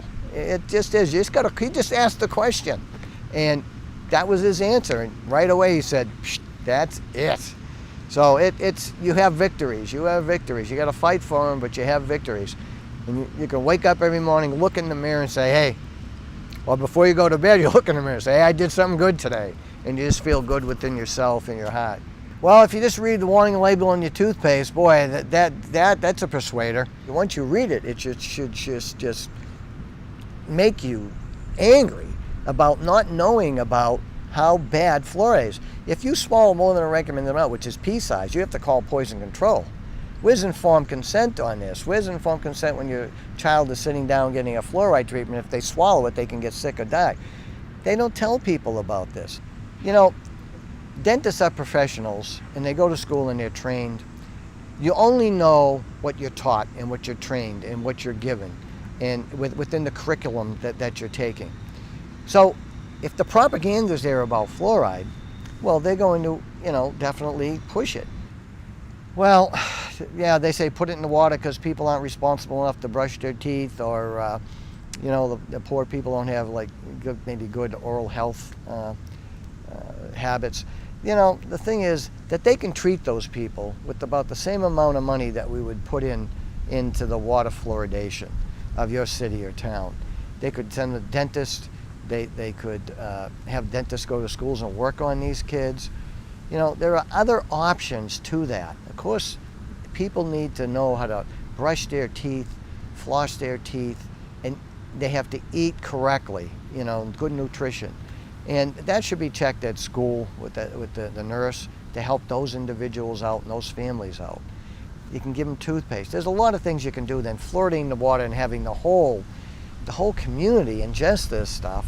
Yeah, I stopped counting because my wife gets too angry at me. I don't tell her anymore. I spent over $30,000 fighting this so far. And that includes copies, ads on TV, the radio, sending stuff out, traveling, doing a lot of different things. But let me tell you, I wouldn't change it. I'd spend $60,000 if I could. It's a fight that needs to be fought, and people have to stand up and fight against it. Like, I was in the service in Nam, and my friends passed away. And I'm gonna let them down? No way. Well, of course you get angry, and there's one time I had to go before the city council. It was a big meeting. A lot of firemen were there and everything, but I got on about closing down fire stations. But the thing is, I was there and I said, look, this pediatrician who spoke about fluoride, he didn't tell the truth. As far as I'm concerned, that DR in front of his name means denial response, because this individual did not take time out to look at both sides of the issue, and he's pushing this toxin on us, and it's wrong, and I had to say something, and I went there and I said what I had to say. Of course, a lot of people were astounded that I would say something like that about a pediatrician within our community. But you know, you got to get angry once in a while and just tell them what you think. It's nice to be soft and bring the information to them, but sometimes you just got to tell them, oh, just like that. Denial response, that's all you know about fluoride. Just, you know, if the mantra is safe and effective, forget about it. You know, you got to get angry sometimes in a controlled manner and tell them how you feel. You got to get emotional about it sometimes, because if not, if you're monotone, they have to say you believe it, you feel it, it oozes from you. It's something that you're going to fight until you can't breathe anymore. Oh my God, yes, it has affected my family. Oh my God, my wife is upset. My daughter knows about it, and she's, in fact, I was holding signs one time with that fluoride sign. Fluoride's toxic, $2,000 to charge. I was holding signs by myself out, and one of her girlfriend's mothers picked her up, and they stopped at the stop sign right across from me. And the mother said, I wonder who that guy is. And my daughter slid down in the seat. She wouldn't say, that's my dad. So yeah, I guess I can embarrass, you know, she was younger then, and embarrass some people out there holding signs and doing this, because sometimes I might be the only one there, sometimes there might be 10 people there. But no matter who's there, you just have to stand up. You know, people have cursed at me from holding that sign. Some people said I'm stupid. All I say is collect the money, collect the $2,000. That's all I want you to do. Yeah, I mean, you get abused, but hey, that's what life's about, standing up for what you believe in and taking the abuse and doing the best you can with it. But standing up and being counted is important. People call me an idiot. You don't know what you're talking about. You know, people like you shouldn't be in our community. It goes on and on like that. There are so many negative people out there that will just abuse you. But you can't give up. You keep fighting, and you keep moving on. And for the people you do find, they almost become your friends. You know, I mean, you don't see them that often, but you have a common bond and a common cause that's right and just, and that's what makes it all worth it. You have to believe them. Why would they do this? They're not getting any money. I'm not getting any money. None of us are getting any money. We're just spending it, and we're putting ourselves under the gun all the time. And so we're getting nothing except trying to help our community. My name is Daniel Stockin. I'm a public health professional. I'm a career public health person. I got pulled into the water fluoridation issue about 6.5 years ago when my boss got a skin rash on her arm. She asked me, she's very intuitive by nature, and she said, is it possible that this fluoridated water that I'm drinking and showering in could it be causing this skin rash that the doctors can't seem to get rid of? And so I did what I've done hundreds of times in my career. I just kind of back away from a chemical and look at how your body metabolizes it and what the target organs are, et cetera. And when I looked into this chemical fluoride, I mean, I had even worked with fluoride chemicals, some pretty dangerous ones. I had been involved in assessing and doing some work related to them. But I had never really looked at this water fluoridation issue and the chemical fluoride compounds that are used in the water. And when I looked into it, my jaw just hit the ground. And I saw all this information that was there. This was really a no-brainer. And so I went to my boss and I said, you know, this is what I learned. And she was amazed, and we both were. And she told me that she didn't feel it was morally right for us to take steps to protect our own families and not to care about the other people around us. So she said, I don't know who you have to talk to, get it turned off.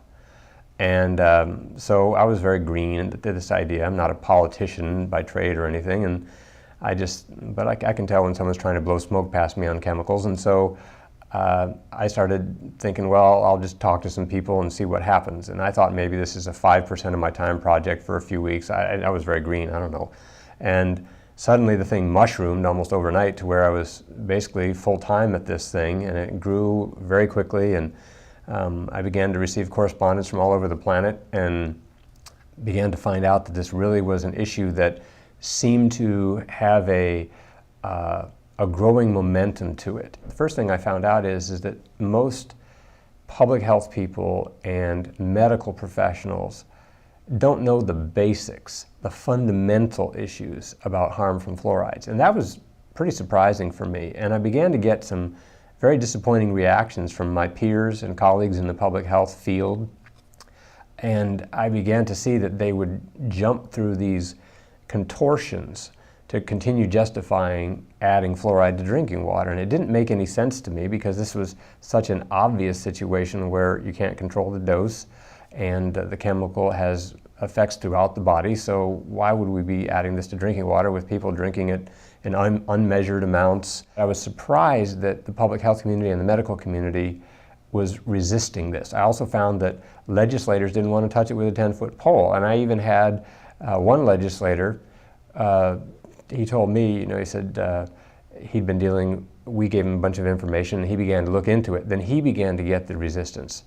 And so then he told me that these folks from the Dental Society had told him that they had formed a dossier on me and my boss, and I really don't care, they can form a dossier on me. But I was just sort of surprised at the pushback from people who you would think it was their job to look out for the public interest. And we haven't had the opposition where, you know, kind of overt, yeah, we've had some people say we're strange and weird and that kind of thing. And of course, for me that was odd because I was the guy that people wanted to come clean up their chemical messes and assess the safety of chemicals and biologic agents and things like that in their work environment. So now all of a sudden people are saying, well, yeah, you did that, you used to do these things, but now we don't believe you when you're talking to us about fluorides. That's not something unique. Frankly, a lot of people who are resisting or wanting to end water fluoridation, they get resistance and they're called names, and so that's not unique. But it has been part of our experience that the resistance, it's a kind of resistance that's not so much overt as it is they question your credibility, they question your information that you have, and they even question common sense, which for me was really strange. I mean, I can understand if there was an issue with a real questionable issue of nuances about a chemical's properties and things like this. But the fundamental issues about dose and exposure and susceptible populations, these were not difficult concepts certainly for the health-trained and the science-trained people to deal with. So what I found out really is that people are not dealing with this in an intellectually honest manner and in a scientific manner. Politics, emotion, money, other things like this get involved. I find that people really, as I mentioned before, they go through these contortions to continue justifying adding fluoride when we now know the primary effect is topical, not through systemic absorption. And now that we know that people are getting it from so many different sources, meaning in their foods and medications and in residues from pesticides and fumigants and things like this, it's a thing that I call multiple source overdosing. And this is not rocket science. This is real basic common sense. We sort of have this idea that they would never let us be exposed to certain kinds of things. There's this idea that they watch out for us. And I found that even amongst toxicologists and people who have really hardcore, heavy science, chemistry training and things like this, they leave behind some of the really basic tenets that are so basic and fundamental to assessing toxic effect. And the margin of safety in fluoridation is really strange, where, for instance, the maximum amount that's allowed in water in the US at the moment is 4 parts per million. There is no safe level for drinking water to put fluoride in there artificially. It makes no sense, because you cannot control the amount of the water that people are going to drink. You're going to have some people who drink 4 to 5 or 6 times more than someone else. You're also going to have some people whose body weight is double or triple that of other people who are drinking it. The very idea that you can give uncontrolled, unmeasured amounts of a substance that bioaccumulates in your body over your lifetime to people of varying medical susceptibilities and unknown medical histories makes absolutely no sense. This violates all the basic fundamental tenets of modern pharmacology and toxicology. It's kind of a little bit sad for me. It's a little bit sad when I find dentists, first of all, they're not allowed to practice in an area that's not their expertise, and they can't make statements about other areas of the body and how your body will react, and various organ systems outside the mouth will react to fluorides. And I have found dentists who really don't, many dentists who don't understand that they're treading on really thin ice. But when they talk about, oh, it's safe. Well, I would expect a dentist can talk to me some about what happens in the tissues and things inside my mouth. But it doesn't make any sense, obviously, for people with oral health training to make inferences or direct statements that my kidneys are not impacted by this, when they don't know even the basic information about kidney impacts. And they certainly don't know my medical history, and they don't know all these other things that might affect my health. So I find that there are some dentists, though, that have sort of gotten it about fluoride, but very few of them will speak out. There's just this inordinate amount of pressure from the dental societies and the dental infrastructure to keep people on the talking points about fluoride. Don't go beyond the talking points, and trust your dental society, trust the people, your peers and your grad school teachers. And it's very disturbing for me as a public health person, but I'm not a doctor, I don't pretend to be, but I can tell when someone's talked to me about issues of toxics assessment and chemical exposures. I can tell when, based on my career background and my training, that I can see when people are speaking out of school, when they're speaking beyond their level of knowledge. And I have found virtually, very, very few people in the dental arena, and even physicians, who know the most up-to-date information, the toxic data, the tox data, and some of the other information that's coming out from all around the world. It's hard enough. I mean, I don't kid myself. I know what it's like to try to keep up with literature just in a certain discipline. And you know, it's hard for doctors. They've got all kinds of things coming at them. So I understand that they can't understand and know everything, but there's some basic fundamental things that they shouldn't set aside when they're looking at this. I've seen that when we get in the room with people who are promoting fluoridation, very often they wind up embarrassing themselves. And I hate to do that. It's never my intention. I shouldn't say it's never my intention. Occasionally there are people that just need to be embarrassed, but that's not my personality to want to just embarrass people. But after repeated efforts to educate them, they've continued to just stonewall and not look at the information, and they want to stick their head in the sand. I have no heartburn if they wind up embarrassing themselves. I'll give you an example of what happened. One time I was in a meeting at a city council, and a state dental officer came in, and one of the city council people said, and this is on tape, I mean, they said, where are we getting the fluoride that we're using? And this dentist said, who was a dental officer for the state, said, I don't know. Well, that wasn't true because I had already given the information to the person. And then they said, well, you don't know. She said, so you're not aware that the fluoride we're using is the collected air emissions of the phosphate fertilizer industry, and you're the state dental officer, and you don't know this stuff, where the fluoride comes from? You could have heard a pin drop in the council chambers. It was, when I think back on it, it was this electric moment. You know, the incredulity that was expressed by the council representative that a state dental person who's paid and has responsibility to know this kind of information didn't know that information.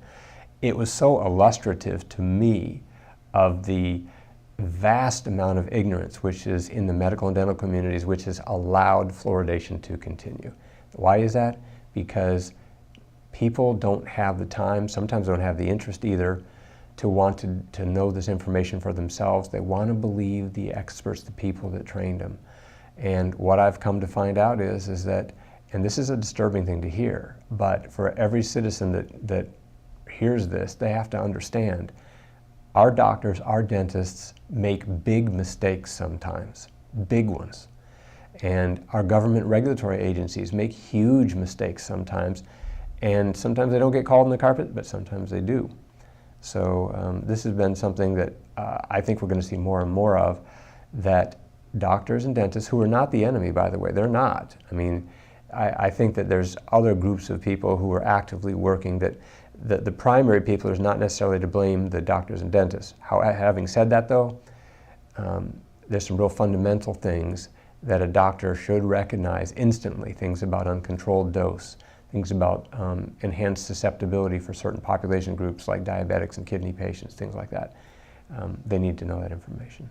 One of the things at the Lilly Center that we began to focus on was disproportionate harm by fluorides to minorities, particularly Black Americans. We got interested in this when we began to look at some of the information that was coming out from the Centers for Disease Control. Back in 2005, they published in their MMWR publication some of their own information on a number of oral health issues and developments. And one of the things was that they talked about dental fluorosis, this teeth staining and pitting that's caused by overexposure to fluorides as a young child. And there's a chart. Now in this particular MMWR publication, it was a lengthy paper in there, and it had a whole boatload of charts and diagrams. Well, buried in the very back, in the very last, I think 23rd out of 23 charts, is this little bit of information that talked about the amount of increase in dental fluorosis that had happened relatively recently compared to the previous look-see at it. And they found out that they were describing the amount of dental fluorosis of various conditions, meaning very mild, moderate, or severe, in different racial groups. And I looked at this and my eyes just opened up really wide, and I saw that there was significantly more of this dental fluorosis disfigurement happening in Black Americans. And so I began to look to see, well, had anybody bothered to share this with the Black community? And it was very sad to see that no, there really wasn't an effort to share this. And it's not just the black community, it's also Hispanics and other groups. But we began to sort of reach out into the black community to say, have you ever heard this? I began talking to health professionals and to just black advocacy groups and things like that. I would show members of the black community and leaders pictures of it. I said, you ever seen anybody that has this in their teeth? Oh yeah, sure, I've seen that. And are you aware of what caused it? No, isn't that because they just didn't brush their teeth well? And there's this vast ignorance about it. And we began to ask CDC, the Centers for Disease Control, and other groups, what have you done to specifically educate, for instance, the black community about this? And it was amazing, the reaction we got. They'll do anything to not talk about the fact that they have not shared this openly. Sure, they put it in a tiny little table buried in the back of a study that's in a publication that hardly anybody but us nerds look at, right, on the internet. And then we found out last fall, meaning the fall of '09, that there was a study in the Journal of Public Health Dentistry, a dental journal, that they concluded that black children are ingesting significantly more fluorides than white children. And so here's what we've got. We now have evidence that there is more exposure in the black community and significantly greater harm, meaning the dental fluorosis disfigurement.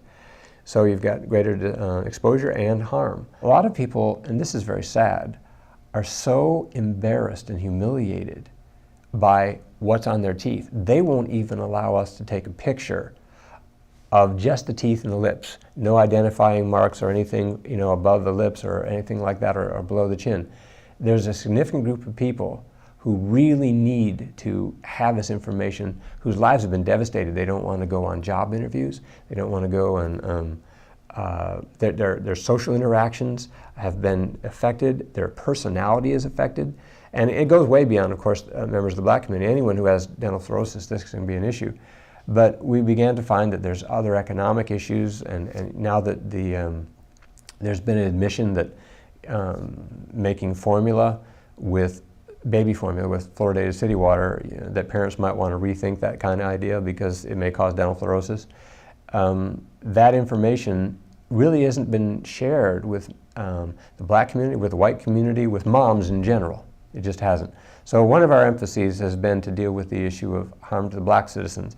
And also because we got involved in the kidney impact issue. We were involved in getting the National Kidney Foundation to withdraw their endorsement of water fluoridation. And the black community is, of course, disproportionately harmed by kidney disease. So this is another reason why issue of the news about harm from fluoride should be shared openly. Infant formula is, to me, a really important issue because many people, as we're sitting here talking right now, they go to their sink. They don't have resources to get unfluoridated water or to get an expensive home water filtration system. And there's plenty of single parents right now and others who are just economically disadvantaged and others who just don't get the information of all social strata. They go to their kitchen sink to fill up to use the water for mixing their baby's milk formula. And the National Research Council said in 2006 in their report on fluorides that infants and children in our country are ingesting 3 to 4 times the amount of fluoride as adults are on a body weight basis. And this is really serious because babies and children's bodies the cells and tissues are growing and cells are dividing so rapidly. So, the impact is really significant. And the idea that it's only an issue for dental fluorosis in these children, that just flies against all sense of reason and common sense. Obviously, the fluoride doesn't just touch their teeth-forming cells. It's going into their brain-forming cells and all throughout their whole body. So we found that this issue is something that is really important for moms, for caregivers, for child caregivers. There's just so many people grandparents, parents, who should have this information, but because the Centers for Disease Control buried the information on this obscure web page and didn't bother to issue a press release when they changed their stance. I mean, to say that parents may wish to, if they're concerned about fluorosis, they may wish to avoid the fluoridated water. That's really very disingenuous, and that's being kind in how I express it. These are some of the most vulnerable of our society, little babies, whose entire lives from this point forward are being impacted by what happens as their body is forming. Who promotes fluorides and the use of fluorides in water fluoridation? At the beginning, when I started looking into this, I had certain ideas about who would be involved in this. There's obviously the people who historically have had interest in dealing with fluoride issues. You know, the manufacturers of certain manufacturing processes that had to deal with fluorides as a byproduct or inherent in what they were doing. But the issue of getting rid of the air pollutant emissions that come off of making fertilizer, phosphate fertilizers, and, you know, trying to turn something that's a liability, which going through a smokestack and landing on cows and crops and everything else around, you know, that was a liability. And now to be able to turn that into a marketable product, to collect it using these air pollution scrubbers, and then take that product and this liquor, if you will, and be able to, instead of having to dispose of it in a landfill, or instead of having to try to deal with the emissions issues in the air, to be able to sell it and basically just sort of disperse it into the public water system and into people's bodies. Talk about the ultimate way to take a problem and turn it into a positive, at least in terms of cash flow. And, you know, that's what occurred in this scenario. There's a lot of people who push fluorides for a number of different uses. And it's not just for water fluoridation. Obviously, it's used in oral care products and other things. I think and in fact I know this is what's going to occur, at some point the public is going to associate the term fluoride and recoil at the term the way they do when they hear the word arsenic. You know, you kind of think, ugh, when someone says the word arsenic. Well, you need to be thinking about fluoride that way because fluoride, because of its properties, it's a very dangerous chemical, certainly to be ingesting it over long-term and uncontrolled amounts. The future of water fluoridation is all downhill. This thing's going to collapse. Water fluoridation is a house of cards that is wobbling. It is going to collapse. It violates so many fundamental tenets of ethics, scientific study and practice, pharmacology, toxicology, and there's just a whole host of reasons, liability reasons and other things like this, to where it's obvious that water fluoridation is going to end. The only issue for me is how fast is it going to occur? There's going to be a lot of people who are going to be really, I think, concerned about their personal liability in this issue because many people knew better and they had the information and they didn't act. They allowed the pressures of their professional sort of societies and peers to cause them to compromise their morals, to compromise their scientific principles. And, you know, when the house of cards collapses, it's going to expose something that Americans maybe are not going to be real enthused about seeing. Because, you know, we as Americans, we want to believe that our doctors and our dentists and our public health system is really after our best interest. But when it comes right down to it, there's been an awful lot of influence exerted and money passed through, back and forth through sometimes legitimate channels. But when the money trail shows up and when the liability thing, when the smoke clears, there's going to be a lot of organizations and individuals and professionals who are going to wish that they had weathered the pressure put on them by pro-fluoride groups, because, you know, it's always better to, the truth, the funny thing, you know what the funny thing about truth is? After everything else is all collapsed around it, truth is still going to be standing. Truth doesn't need to be defended, but it does help if we get ourselves in alignment with what's real and true. Truth is always going to be standing at the end of the game, but there are going to be people who are going to rue the day that they were just too concerned about what people were going to say about them and too concerned about the effect on their careers. Kidney patients should be told that fluorides accumulate more dramatically in their bones because their kidneys can't help excrete it out of their body. They have damaged function in that respect. And, you know, and there's other impacts inside their body. There's actual damage to the kidneys themselves, not just the bones. So that's just one small group. When you look at the numbers and crunch the numbers, look at this. You've got, what is it, 1 in 9 American adults has some form of kidney disease. Crunch the numbers. See how many potentially upset people there are. How many people are diabetics? And right now there's something like 50+ million pre-diabetics who they're thinking are going to convert many of them to diabetes. And the National Research Council said that diabetics, kidney patients, and seniors and infants, among other groups, are a susceptible subpopulation that is particularly vulnerable to harm from ingested fluorides. So just crunch the numbers. This is going to dwarf asbestos and tobacco in the course because of the sheer numbers of people and the breadth of the conditions which are impacted by the fluorides. Back around 1999-2000, when it came out formally so that the primary effect in preventing cavities was through topical means rather than systemic absorption. In other words, when the fluorides touch the teeth in the mouth, that is the primary. And that's very important to say. The dentists have admitted this is the primary, very key word, primary way that fluoride works. And they try to say now, well, there's both systemic and topical benefits. And they try to say it gets in your saliva and bathes your teeth topically, but the amount that's in, CDC knows this, and they've admitted, that the amount that's in the saliva is such a small amount, concentration, that it's really not going to have much impact in preventing cavities.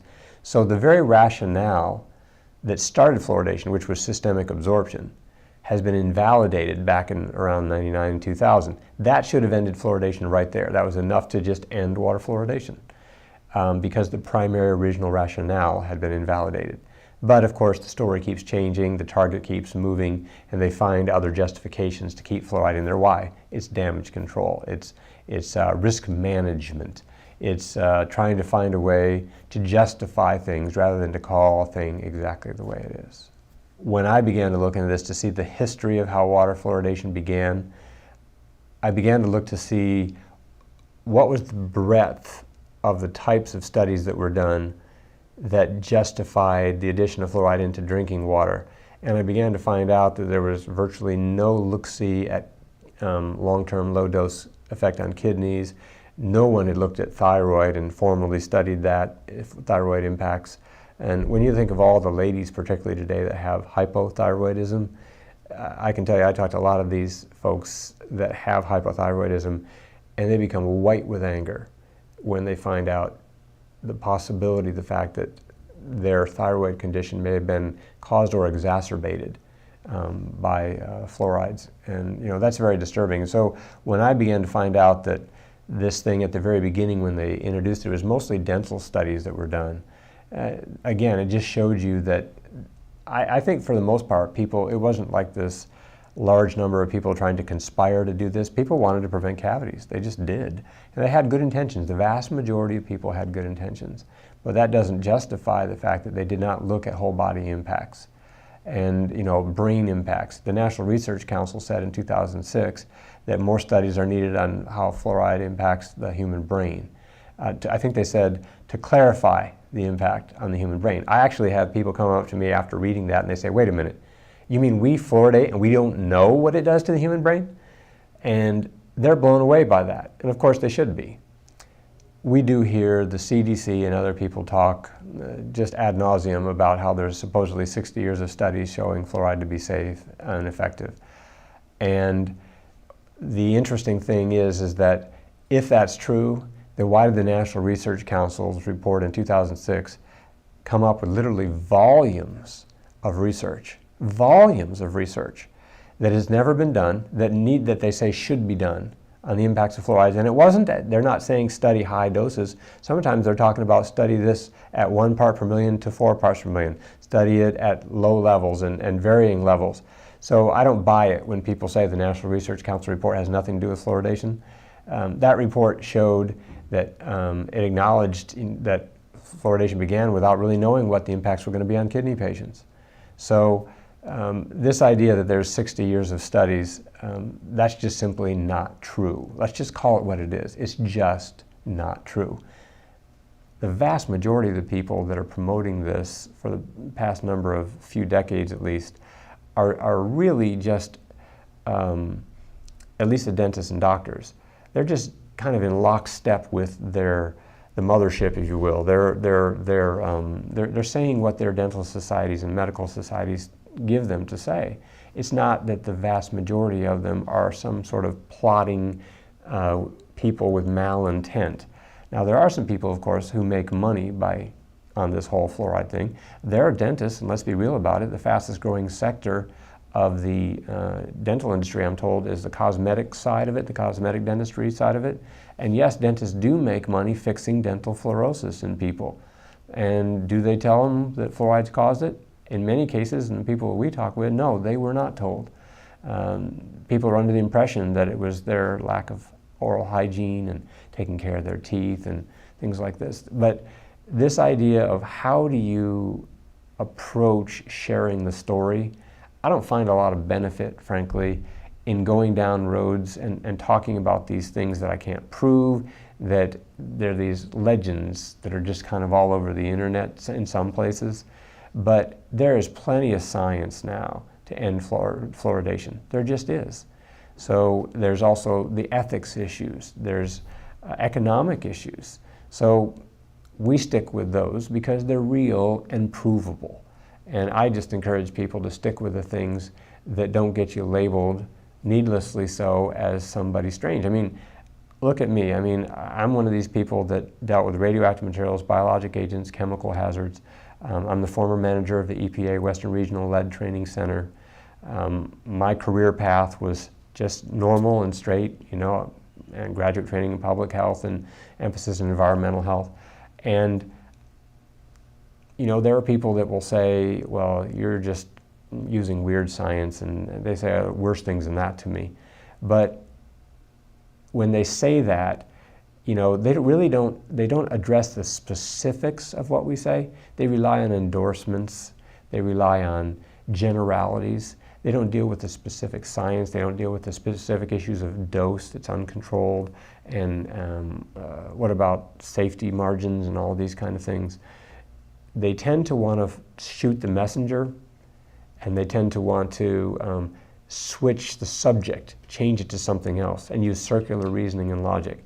And frankly, you know, the days of that being effective are rapidly dwindling. And I'm really excited to say that, because I can see now that people are being called on the carpet more and more. And now that the attorneys are getting involved, I talk to attorneys all across the country with more and more regularity now, and they're waking up to this issue. That's really critical, that the people get put under oath who've been not telling the truth, who've been avoiding telling the truth. There are certain questions CDC, the Centers for Disease Control, they simply have refused to answer. They'll do anything besides answering these questions. They'll dance. They'll cite organizations that endorse what they're doing, but they won't answer some really key specific questions. How do you control the dose of fluoride that a person gets? How about this? How does a person find out how much is in their bones right now today? Do they want to do a painful bone biopsy? No, they're not going to do that. You can't really know how much is in your pineal gland. You can't know how much is in your bones.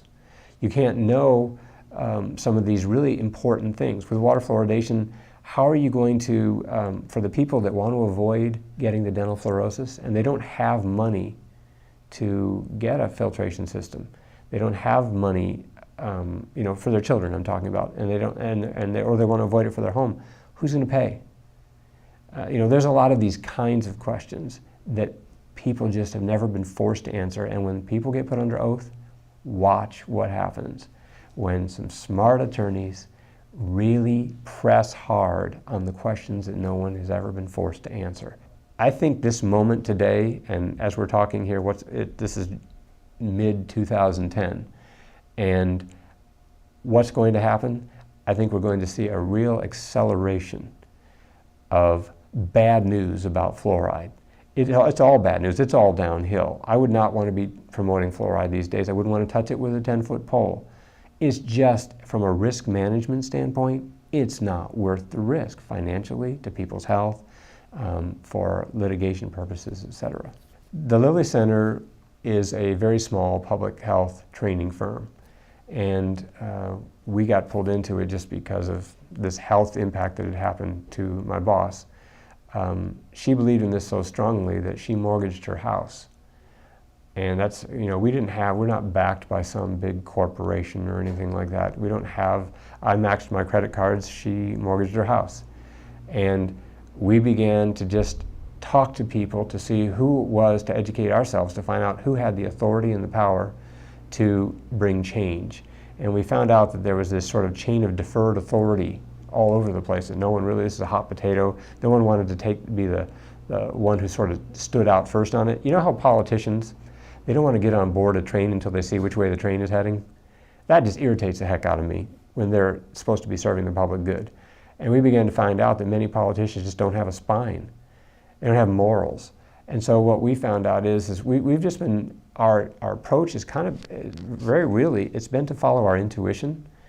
I find in my life that even though I have all this scientific training, that my gut, my intuition, is really the way to sort of steer how we go. That's how we got into this issue of kidneys and impact on kidney patients, and look what happened. We had, the National Kidney Foundation removed their endorsement. My boss said to me one day, she said, we really need to reach out to the black community. It's important to do that. She's not a member of the black community, but she just felt that inside her, intuition said that. So we did, and suddenly all these doors began to open. We began to talk to all kinds of really interesting and neat people in the black community, and we began to get endorsements towards ending fluoridation. I have letters from a very broad spectrum of influential people in the black community. This is something when people can see it. It's really crucial to be able to physically, visibly see the impact of fluorides. Otherwise, fluoridation and fluorides can sound kind of dry and abstract. It's just this chemical, people's eyes can roll back in their head when you start talking about chemicals. When we began to actually say, hey, let's start talking to people, show me your teeth, and looking at people's mouths when they were talking to us, striking up conversations. Yes, there's a lot of dental fluorosis that's out there. We think that as more and more people find out about this, and they find out the cost that's going to take to fix their teeth. If you get teeth veneers, I'm told that by a friend who's a cosmetic dentist that it can cost $100,000 over your lifetime to keep replacing these things about every 10 years or so. It's a real impact, and it affects people's personality development, their social skills. I had a young lady, she was so candid with us. Just so candid. She said, this is just going to break a lot of people's hearts if this continues, because she talked about how it had impacted her. And my heart just went out to her. I know there's plenty of other stuff that we all have to deal with, in life here. But this is something this is a no-brainer. We need to end water fluoridation. I'm Albert Bergsteller, Professor Emeritus of Chemistry at the University of Kansas in Lawrence, Kansas. My research on fluorine actually began in connection with my organic chemistry research, making fluoroproline, which is an amino acid with a ring, and putting that fluorine in there made some differences in how it would behave in some biochemistry and the biosynthesis of collagen. During the course of that research, I began doing more reading about fluoride and in general as a negative ion of the element fluorine. Now, in the course of that reading, I discovered that it causes effects on the thyroid gland. Intake of about 4 to 5 milligrams of fluoride per day will depress thyroid function. And the reason that became of interest to me is because I myself had been diagnosed with a low thyroid function a few years earlier after I came to Lawrence, Kansas. My doctor was puzzled by why it was happening, and it put me on the thyroid extract to control it, but nothing beneficial was happening. I had a whole series of symptoms that bothered me: waking up tired, feeling a dry throat, a bloated feeling in the stomach, some headaches, aching joints, and it just didn't seem right, but particularly the tiredness after what should have been a good night's sleep. So the doctor diagnosed me as having a low thyroid function with a basal metabolism of -22. This was about 2 or 3 years after I came to Lawrence in 1956. So I persisted with this situation, but I noticed I was drinking a lot of water, as much as 4 or 5 quarts a day, which would have given me the equivalent of 4 or 5 milligrams of fluoride per day. So I immediately thought, well, maybe if I just switch to non-fluoridated water, might see whether I'm one of these persons who's sensitive to fluoride. And sure enough, after a few days, I noticed my dry throat disappeared, waking up more refreshed. Gradually, the aching joints disappeared. A whole series of changes took place spontaneously, even though I then stopped taking the thyroid extract. Well, I persisted in this new pattern for about 3 months, called my doctor up and told him I'd like to have a new check on my basal metabolism because I'd been doing something different. And sure enough, he checked it out and found it was right back to normal at 0 and stayed that way since. And the more I read, the more I realized this was a very serious problem that had been largely excluded from the standard textbooks and the main reading that people would ordinarily do. At that point, I had thought fluoride was perfectly safe, was definitely beneficial, and from all the further reading of the literature that was excluded, I saw that was not the case. I also found that fluoridated toothpaste was causing mouth sores, and they disappeared when I switched to non-fluoridated toothpaste. I started reading papers by Dr. George Walbot, who was an allergist in Detroit, who had made discoveries himself on reversible toxic effects of fluoride back in the early 50s, and had published quite a bit, but most of it had been excluded from the mainstream purview and the public health literature. So it was in the course of meeting him after I discovered my own problem in 1965 that I got a chance to work with him on the journal he founded called Fluoride, the publication that became the official quarterly journal of the International Society for Fluoride Research. And I've been connected with that ever since. And in 1998, I became the editor when the late Dr. John Colquhoun was unable to continue it. From the very beginning, we'd hoped that we would get the journal Fluoride covered or indexed in PubMed, which at that time was known as the Index Medicus, and then later became Medline, which is kind of a source of all of the major biomedical journals, some dealing with environmental problems, but it's a broad spectrum of coverage of journals all over the world to give the titles and the authors, and a person looking at that will be able to feel that he's covered the major important literature of the world. Well, it turned out that fluoride was a little bit too much for them to take, and they excluded it from PubMed on the grounds that it was not a mainstream science or whatever reason they wanted to give.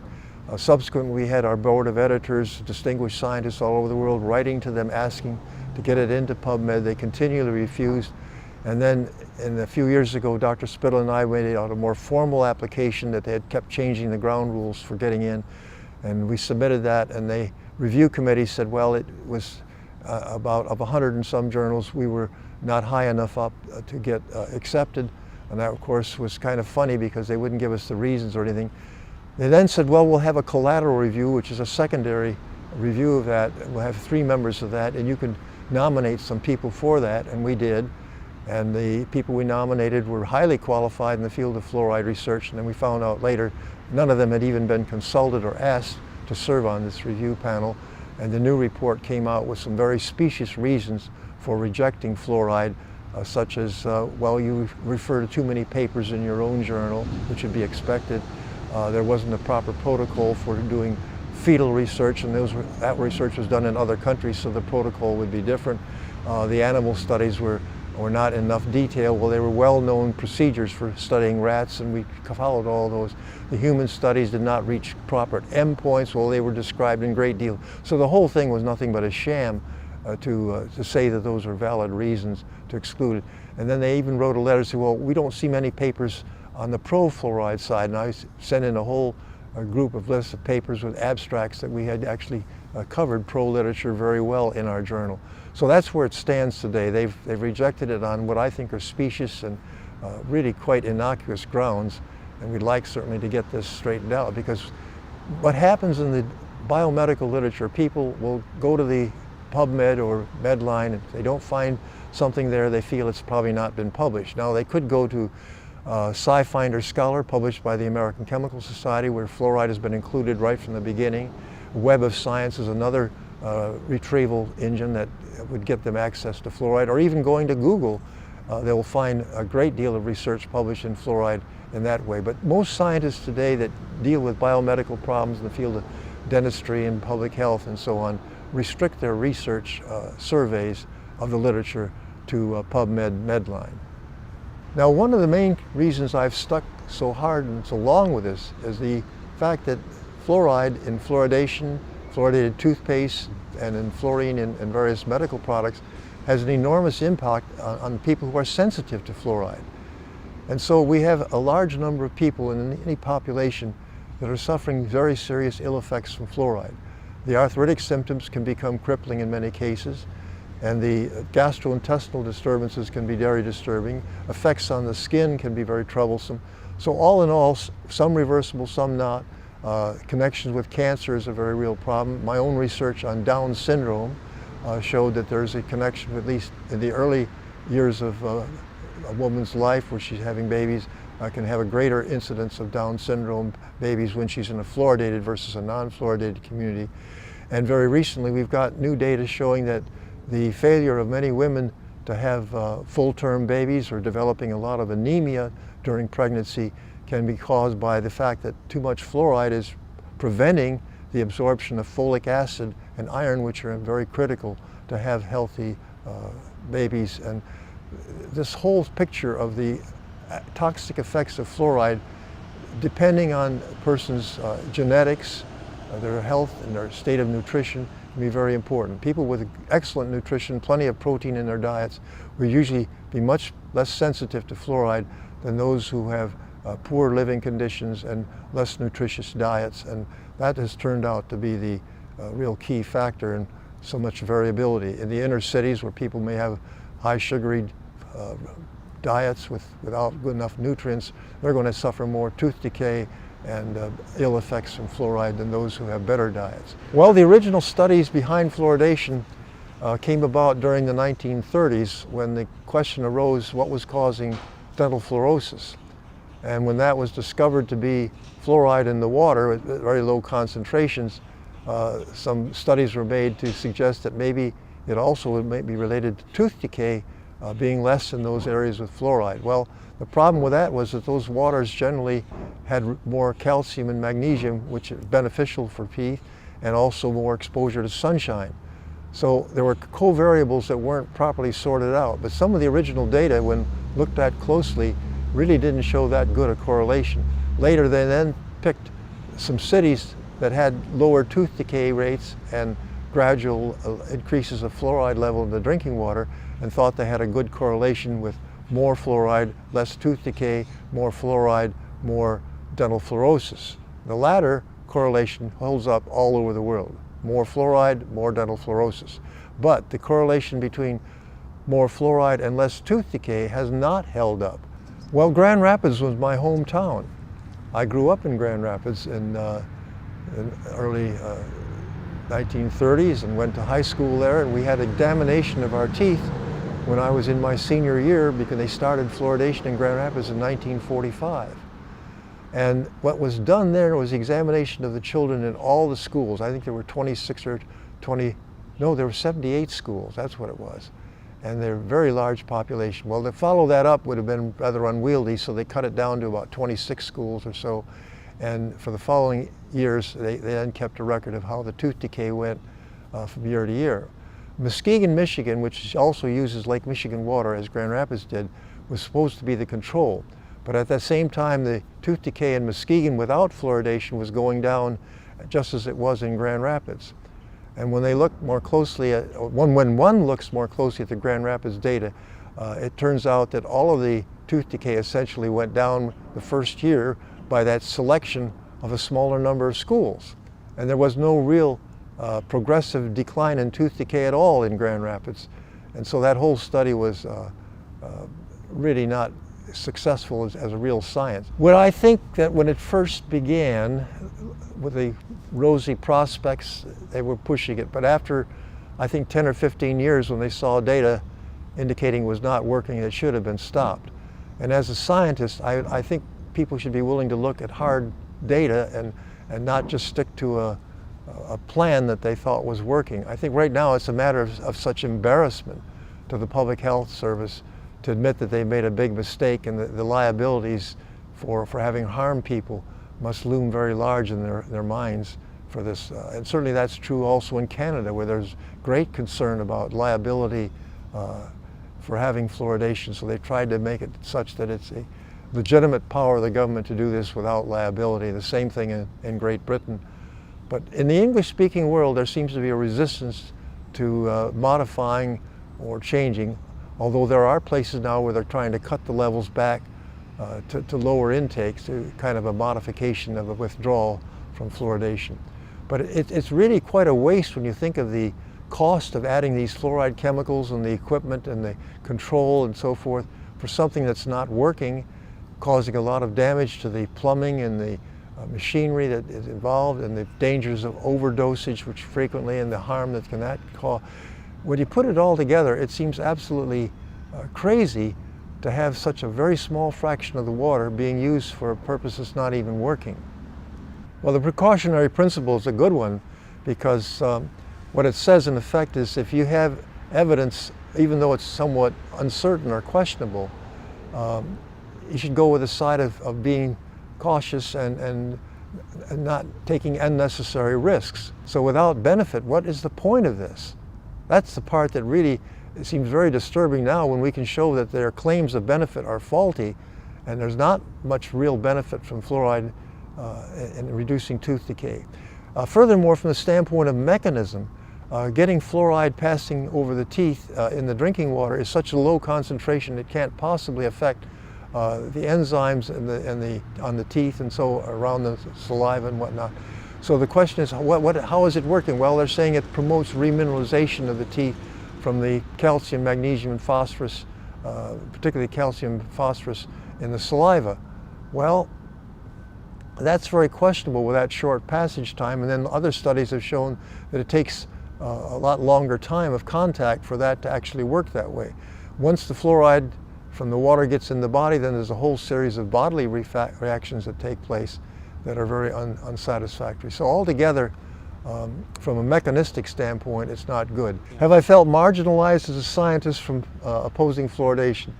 Not really at the university, because we've got a more open-minded group. My colleagues in chemistry have understood that I wouldn't be opposing fluoridation without sound scientific reasons. So there's been no problem from that standpoint. But from the standpoint of the dental people, the public health people, certainly. At one time they even approached the chancellor to have me silenced at the University of Kansas.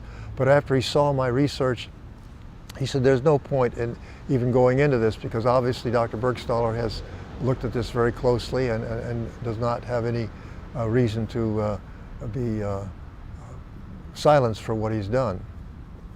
Well, I've been in a number of forums and confrontations with the proponents, and generally speaking, they avoid getting into the specific scientific details. They rest their case on the endorsements of the American Dental Association and the various public health associations and so on. So when you ask them what's the basis of these endorsements, they say, well, they've looked at it carefully and so forth. And they say, well, how do you know they have? Well, they don't know that. And you say, well, the current evidence, the endorsements are out of date, in other words. So my experience is that they're resting on what was said and proposed some 50, 60 years ago, and since then they've not been able to update it with sufficient evidence scientifically to back it up as being safe or effective. Well, it's preserving their own position, and it's very difficult for people to retract something they've told the public it works, and now it's difficult to go back on that. I have sat down on a more individual basis with some of these proponents and presented evidence, and the net result is they say, well, I'll have to see more evidence and see it confirmed. I want to have more proof. And I said, well, how much proof does it take if it gets confirmed over and over again in different places over the years? Their problem is that they want to see it confirmed more in the United States. Well, in the United States, one cannot get research funding from the government that might question fluoridation. In the same way as true in Canada and England. The people who are finding all these negative results, generally speaking, are in Japan, China, India, the Middle East, Africa, and so forth. And so those countries don't have that restriction on funding to find out more about how fluoride actually works and what it's doing. Fluoride will interfere with various enzymes very dramatically at different concentrations And that's where probably a lot of the harm comes at the biochemical level. Getting into the stomach, there's enough acidity in the stomach to convert the fluoride ion into HF, hydrogen fluoride, which is very tissue irritating and penetrating, and also then causes the prevention of a lot of the absorption of necessary nutrients. The fact that it locks up in the bones, the insoluble calcium fluoroapatite, and depending on what stage and what point that's happening, it may have some adverse effects, creating brittleness in the bones, less tensile strength, and so on. And then in the teeth, of course, as the enamels being formed, this irregularity of the enamel formation, the presence of fluoride can cause the enamel fluorosis, which is staining of the teeth, which is very deep and very hard to bleach out, and so on. The other side of the coin is neurological effects, the effects on the central nervous system and the brain during early fetal stages, to causing a lower IQ, attention span deficits, visual acuity problems. So all of these things, a broad spectrum of effects of fluoride once it's in the body, from the standpoint of the muscular, the neurological, the skeletal, and so on. The Grand Rapids study was probably done as a demonstration to show that what was present naturally in places that they had looked at, Colorado and Texas, where they thought they saw less tooth decay, would be a demonstration. And they also did the similar experiment at the same time up in Newburgh, New York. So Grand Rapids, Michigan was a kind of a pilot study and was not felt to be an experiment entirely. They thought they had enough basis from natural fluoride so that they imitate that level at 1 part per million, they would see the benefit. And at that time they were actually using sodium fluoride, not sodium silicate fluoride, which is quite a bit different from the standpoint of its biochemistry, or hydrofluorosilicic acid, which is widely used today. Well, I think they started off with good intentions, but as soon as they saw that the effects were not what they thought they would be, they should have called a halt and said, let's re-examine what we're doing. But I think the public in Grand Rapids was deceived in thinking that it would be absolutely safe on the basis of limited studies of natural fluoride areas, and that I think proved to be quite fallacious. How long will it persist, and when will we see the end of it? Quite frankly, I'm not sure I'll even live to see the end of it, because I'm 82 years old now, and it's hard to know how much longer they can hang on with this. But if they can keep up their wall of censorship for another 5 or 10 years, it probably can persist, because the promotion is still going strong and heavy, and people in city councils and legislatures are still being convinced that it's safe and effective, and that those who are opposing it really don't have much evidence, and so forth. If they could break the barriers of communication, then I think it could end very quickly. I think I figured out that fluoride was a problem when I was about 30 years old.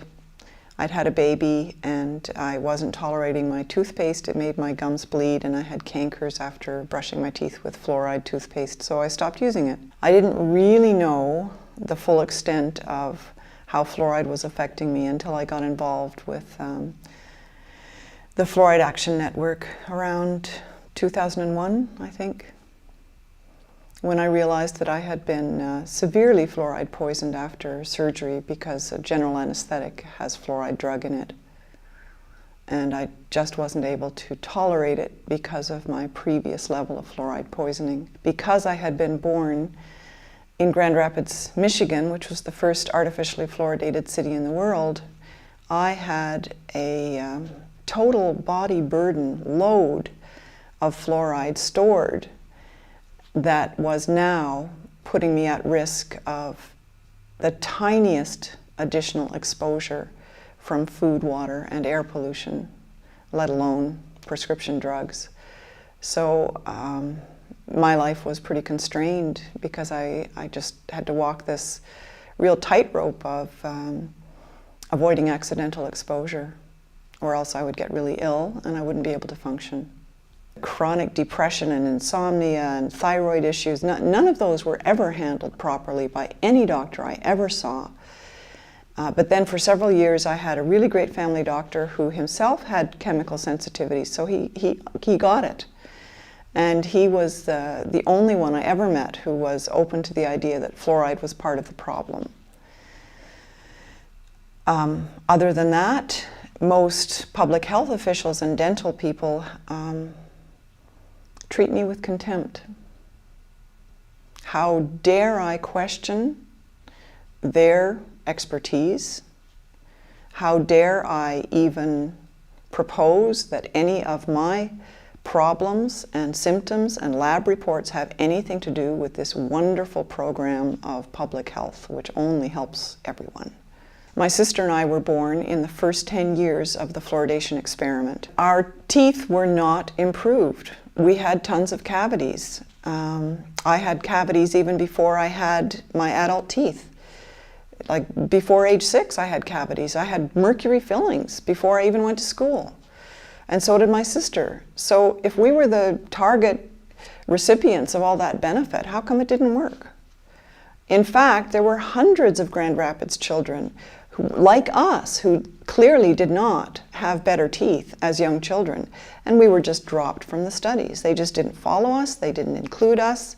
They picked and chose children who didn't have cavities and then made it up to look like it was a grand success. And that was part of the big fraud. But it spread everywhere in North America and then to other parts of the world as a direct result.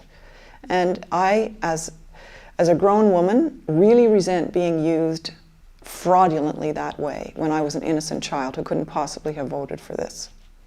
My early exposure in Grand Rapids is one of the reasons why my health is affected today.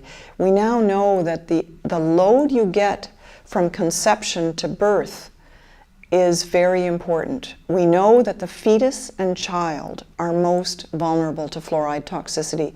And this is because the fetus cannot excrete fluoride. The fetus incorporates everything in the mother's blood that it sent. Remember, this whole thing was a big success. The Grand Rapids trial was the basis for selling it to the rest of the world. I do think they had a foregone conclusion.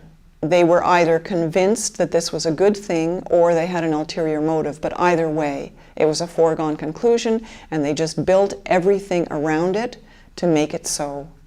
I see my role as an activist to first offer help and information to other fluoride poisoned victims.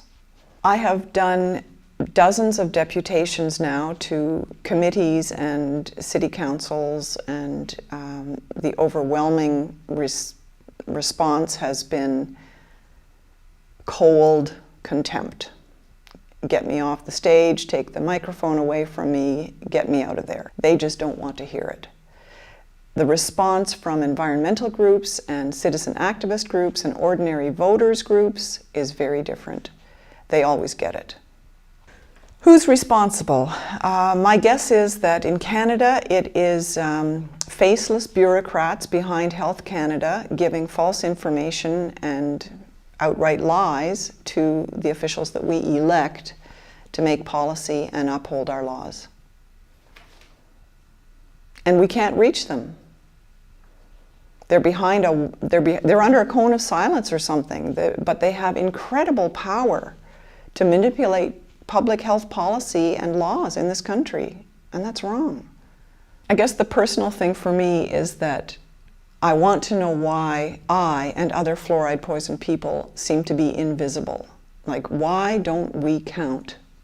When they say the benefits outweigh the risk, or that the risk is negligible, what risk are they talking about? Are they talking about the risk to me, like my lead poisoning and my thyroid disease and the years of chronic fatigue and fibromyalgia? Is that what they're talking about? Is that what they really think is negligible? And if so, where is the statute that gave them the authority to do that to me? Where is the statute that gave them the authority to do that to my daughters who have dental fluorosis and thyroid issues? Why don't we count? When they talk about the benefit to all, why aren't we included? We didn't benefit. This so-called experiment or trial in Grand Rapids and Brantford and Newburgh and Kingston was not a trial at all. I mean, they were experimenting with human beings in direct opposition to the Nuremberg Code that had been adopted at the end of the Second World War. And the so-called democratic American system let them get away with it. And so did the Canadians, and so did the Irish, and so did the Australian, and so did the South American. All these so-called democratic states and countries did one of the most undemocratic things to its people that you could ever possibly do. And that is to deny them the right, the fundamental right to water that does not contain a toxic medication. How do you counter a lie? You keep on telling the truth until you die.